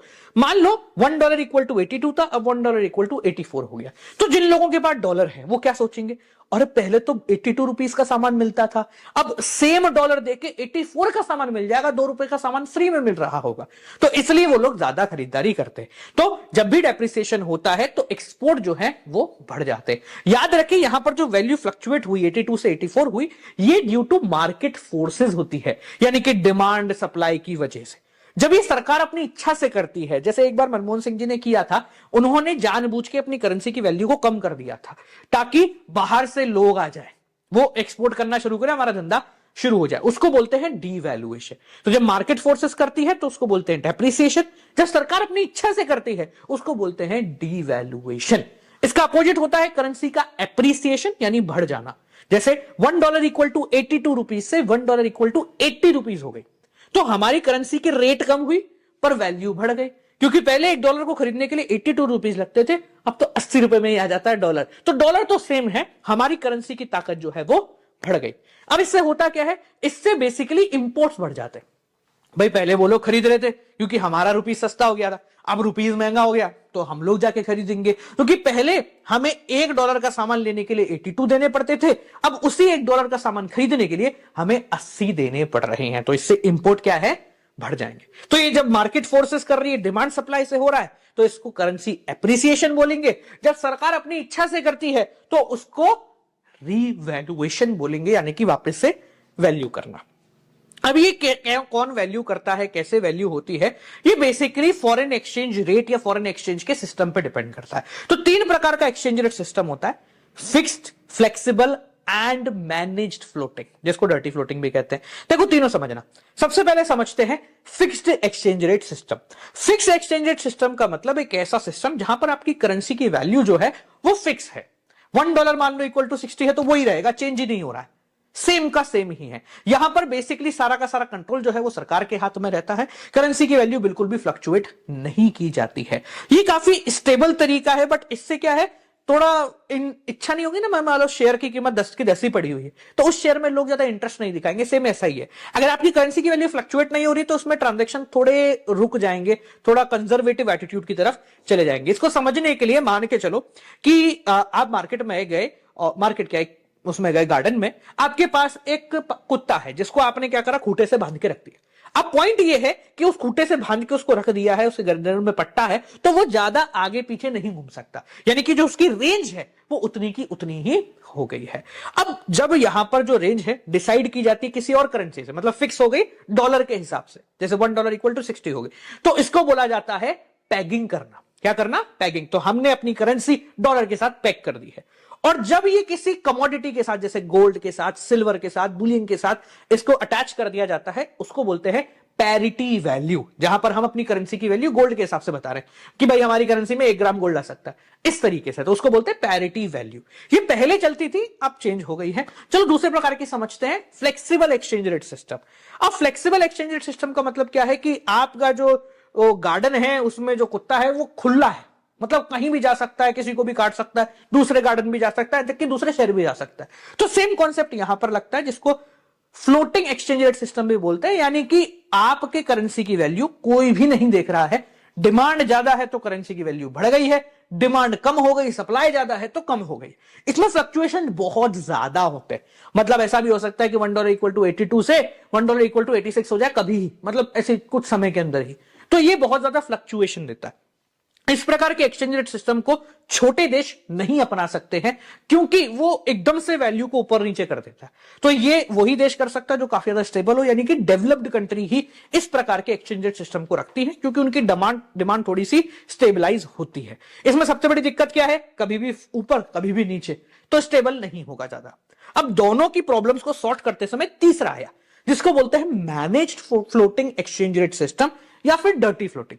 ये ऐसा समझो कि वही आपका जो है गार्डन है, उसी में वो कुत्ता है, आपने उसको खुला तो छोड़ रखा है, पर गार्डन के चारों तरफ फेंसिंग लगा रखी है कि वो घूम सकता है पर इस गार्डन से बाहर नहीं जा सकता, यानी उसका स्कोप थोड़ा सा बढ़ गया है, बट स्टिल लिमिटेड है, देख रेख के अंदर है। तो यहां पर क्या होता है, डिमांड और सप्लाई के हिसाब से करेंसी की वैल्यू फ्लक्चुएट होती है, पर एक सर्टेन लिमिट के बाद अगर ऐसा देखा गया कि भाई बहुत ज्यादा ही फ्लक्चुएट हो रही है, तो वहां पर आरबीआई आ जाती है और बोलती है रुक जाओ भैया, इससे ऊपर नहीं जाने देंगे हम, चाहे कुछ भी हो जाए, क्योंकि आरबीआई के पास कस्टोडियन ऑफ फॉरेन एक्सचेंज, यानी हर प्रकार के फॉरेन एक्सचेंज होता है, तो वो उनको देकर, उनको लेकर वैल्यू को न्यूट्रलाइज करती है। तो तीसरा क्या है, सबसे ज्यादा काम का है, हमारे भारत देश में यही चलता है। तो डिमांड और सप्लाई के हिसाब से फ्लक्चुएशन होता है। आफ्टर सर्टेन लिमिट अगर बहुत ज्यादा एप्रिसिएशन, बहुत ज्यादा डेप्रिसिएशन देखने को मिला, तो बीच में आ जाएगी आरबीआई और वो उसको न्यूट्रलाइज कर देगी, मतलब ज्यादा फ्लक्चुएशन नहीं होने देगी।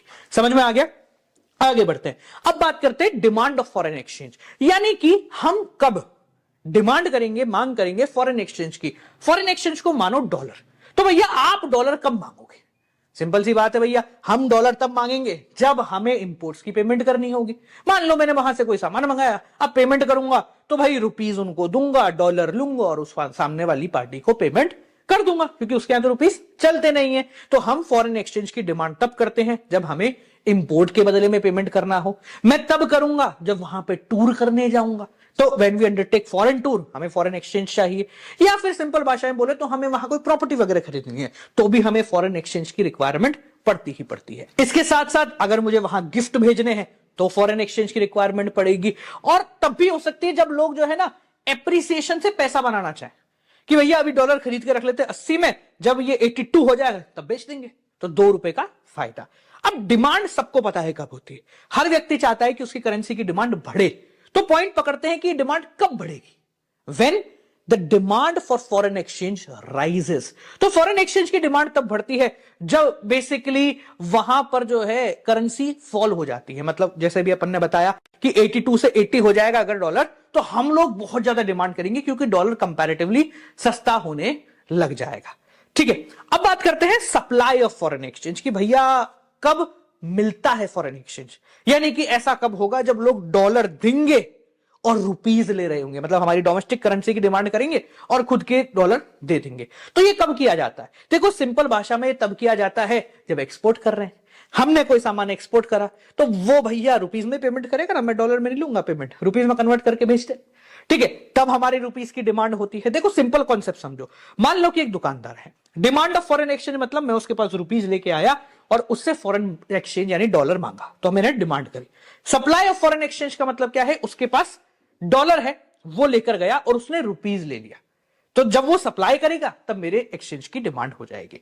ठीक है, और कब होता है भैया, वहां के लोग यहां पर टूर करने आए तो फॉरेन एक्सचेंज की डिमांड करेंगे, मतलब रुपीस की डिमांड करेंगे और डॉलर की सप्लाई देंगे। साथ साथ में वहां से गिफ्ट भारत आया है, ठीक है, तो भी ऐसा ही कंडीशन हो रहा होगा। तो सिंपल भाषा में समझो, हमारा देश चाहता है कि भाई फॉरेन एक्सचेंज की सप्लाई आए और रुपीस की डिमांड बढ़ जाए, इसलिए हमारी सरकार बहुत सारे तंत्र पंत्र लगाती है जिसके थ्रू ये काम हो सकता है। अभी जो अपन ने डिमांड समझी, सप्लाई समझी, इसको बेसिकली अगर एक साथ जोड़ें तो बनता है फॉरेन एक्सचेंज रेट का इक्विलिब्रियम। देखो, determination of foreign exchange rate का मतलब सिंपल भाषा में डिमांड एंड सप्लाई दोनों के कर्व को एक साथ रख देना।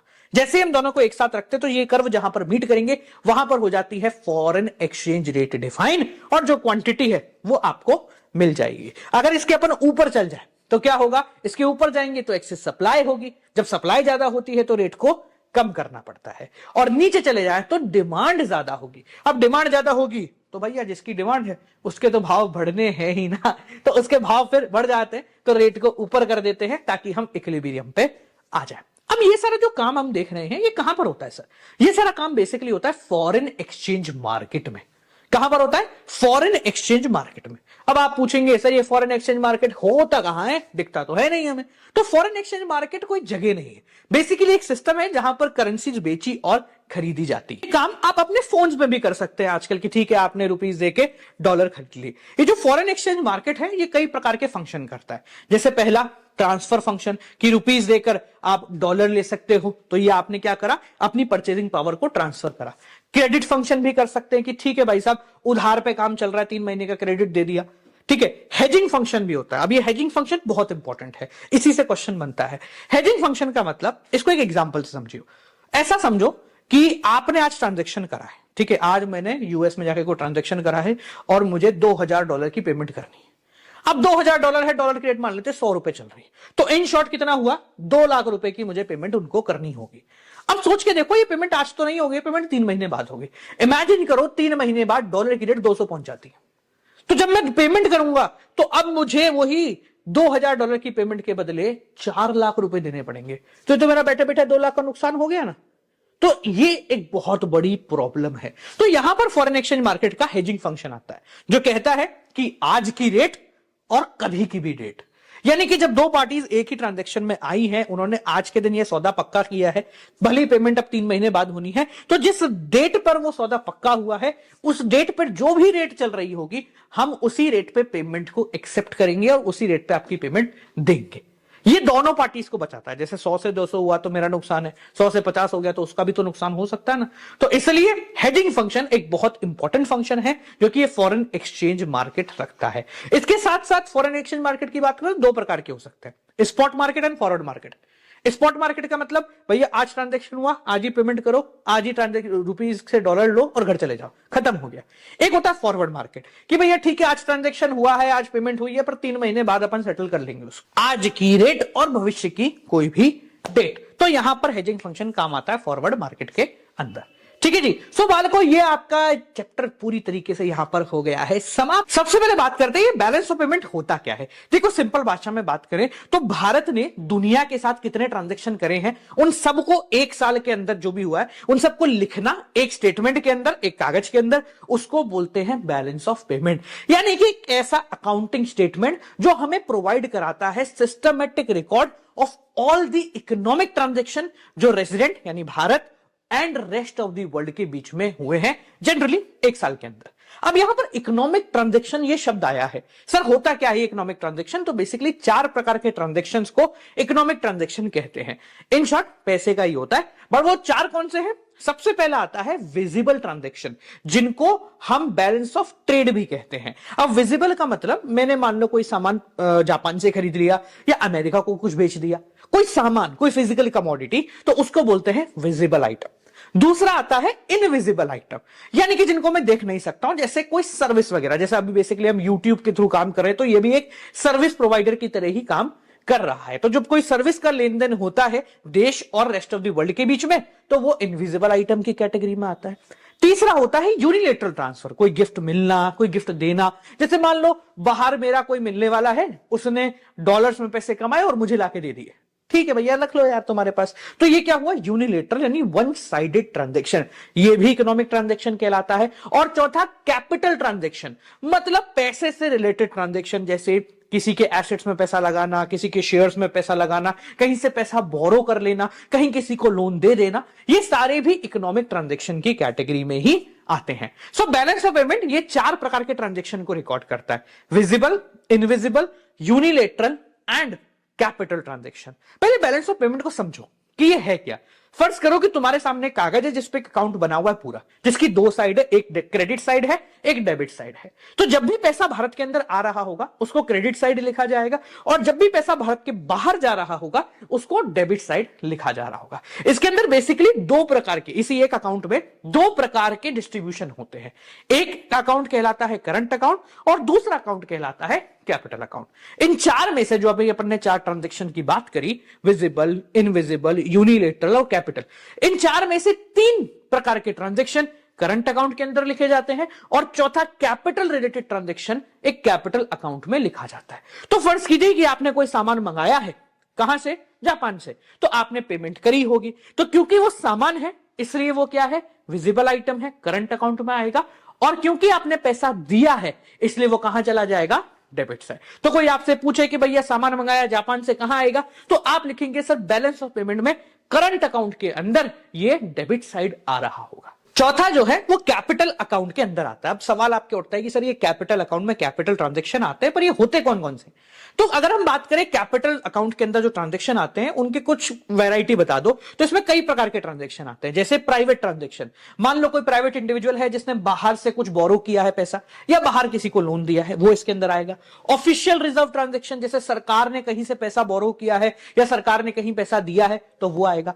बैंकिंग कैपिटल, हमारे फाइनेंशियल बैंक, हमारे क्या कहते हैं कमर्शियल बैंक्स ने कहीं पे लोन दिया है या लोन लिया है तो यहां पर आ जाएगा। फॉरेन डायरेक्ट इन्वेस्टमेंट, देखो फॉरेन डायरेक्ट इन्वेस्टमेंट का मतलब क्या होता है, बाहर की कंपनी ने भारत देश में आके अपना कोई आउटलेट खोला है जिसका मालिकाना हक उन्हीं के पास है, उसको बोलते हैं फॉरेन डायरेक्ट इन्वेस्टमेंट, की बाहर की कंपनी भारत में आई, तो वो भी इसके अंदर आता है। साथ में पोर्टफोलियो इन्वेस्टमेंट, मान लीजिए जैसे अभी अपन ने देखा कि जो अपने फेसबुक वाले हैं मार्क जकरबर्ग, उन्होंने जो है जियो में 9.99% स्टेक खरीदा है, तो ये क्या है, ये पोर्टफोलियो इन्वेस्टमेंट है कि वो बेसिकली यहां पे पैसा बनाने आए हैं, तो वो भी आपके कैपिटल अकाउंट में आएगा। ठीक है, तो करंट अकाउंट हो गया, कैपिटल अकाउंट हो गया। अब देखो क्योंकि अकाउंट है तो इसका बैलेंस आना चाहिए, भाई डेबिट साइड है, क्रेडिट साइड है, तो कम ज्यादा कौन सी पता होना चाहिए। तो बैलेंस ऑफ पेमेंट जो है ये 3 प्रकार का हो सकता है, सरप्लस भी हो सकता है, डेफिसिट भी हो सकता है और बैलेंस्ड भी हो सकता है।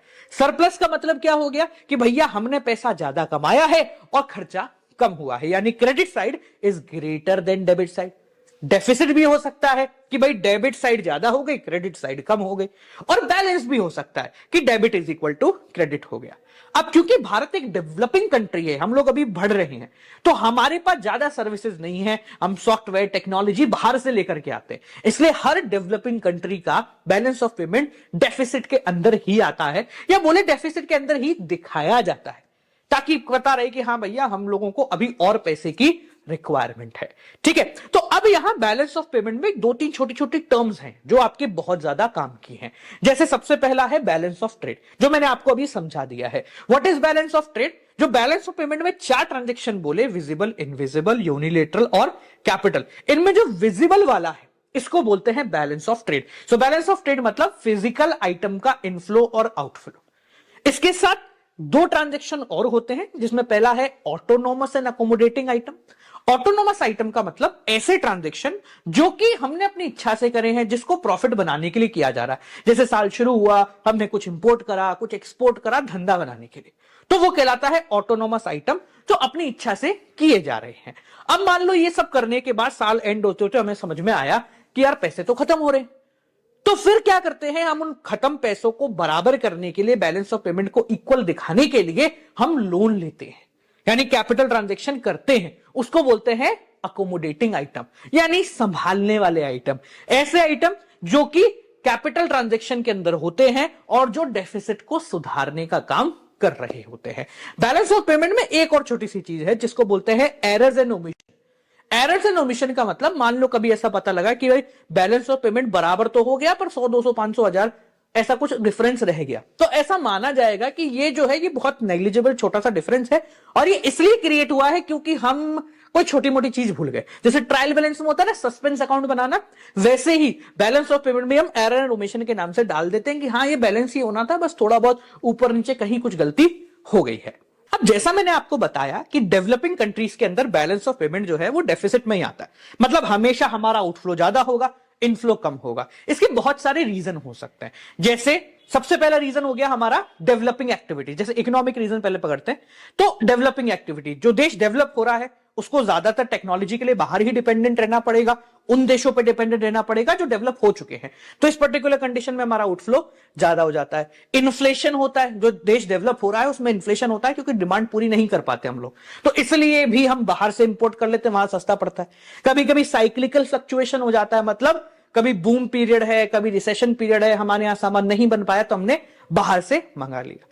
एक और सबसे बड़ा रीजन है कि हम एक्सपोर्ट नहीं कर पाते, क्योंकि हम डेवलपिंग कंट्रीज है तो हम पहले खुद को पूरा करते हैं, एक्सपोर्ट नहीं कर पाएंगे तो बेसिकली हम पैसा बाहर से लेकर नहीं आ पाएंगे, खर्चा तो हमारा हो जाएगा। एक और बहुत बड़ा रीजन होता है इंपोर्ट ऑफ सर्विसेज। बेसिकली क्या होता है, डेवलपिंग कंट्रीज ज्यादातर सामान बाहर से नहीं मंगाती, वो तो वो खुद भी बना सकती है, जो सर्विसेज है वो बाहर से मंगा लेती है। और सर्विसेज ऐसी चीज है जो दिखती नहीं है, बस होती है, तो उसमें बहुत मोटा पैसा लग जाता है। इसके अलावा भी कुछ रीजन है, जैसे पॉलिटिकल फैक्टर्स हो गए या सोशल फैक्टर्स। पॉलिटिकल फैक्टर मतलब हमारी सरकार जो है वो थोड़ी अनस्टेबल है, इस वजह से जो है हमें इंपोर्ट ज्यादा हो रहा है, एक्सपोर्ट कम कर पाएंगे, या पॉलिटिकल डिस्टर्बेंस चल रही है, मतलब हमारी कोई गवर्नमेंट रुक नहीं रही है, कुछ ऐसी ठोस कदम नहीं उठा रही है जिसकी वजह से काम हो जाए। कुछ सोशल फैक्टर भी होते हैं, जैसे डेमोस्ट्रेशन इफेक्ट। डेमोस्ट्रेशन इफेक्ट का मतलब क्या होता है, हम हमेशा एस्पायरिंग लोगों के पास जाते हैं, हमें लगता है कि फॉर एग्जाम्पल कि यार ये अमेरिका वाले हैं, ये देखो इतना बढ़िया कर रहे हैं, हम उनको फॉलो करते हैं। जैसे मैकडी वगैरह हमारे भारत का थोड़ा है, ये बाहर से ही आया, तो हमने देखा वहां चल रहा है तो यार हम भी फॉलो करेंगे, हम भी थोड़ा सा ट्रेंड में जाएंगे। तो ये क्या हो गया, ये डेमोस्ट्रेशन, देखा देखी करना। तो इसकी वजह से हम देखा देखी करते हैं उनको, और वो तो सामान बाहर से ही आएगा, मैकडी हमारे लोग थोड़ा बना पाएंगे, वो तो वहीं से आएगा, तो इसलिए खर्चा हो जाता है। हमारी प्रेफरेंस बदल जाती है, जैसे हम हमारे लोग धोती कुर्ता नहीं पहनेंगे, अब हम क्या पहनेंगे, जीन्स पहनेंगे, ठीक है, ऐसी चीजें पहनेंगे जो बाहर के कल्चर में ज्यादा है। जैसे हम आईफोन चलाएंगे भाई साहब, भले यहां नहीं बन रहा, तो क्या है, हमारी प्रेफरेंस बदल रही है, इसलिए क्या होता है, डेफिसिट आ जाता है। समझ में आ गया?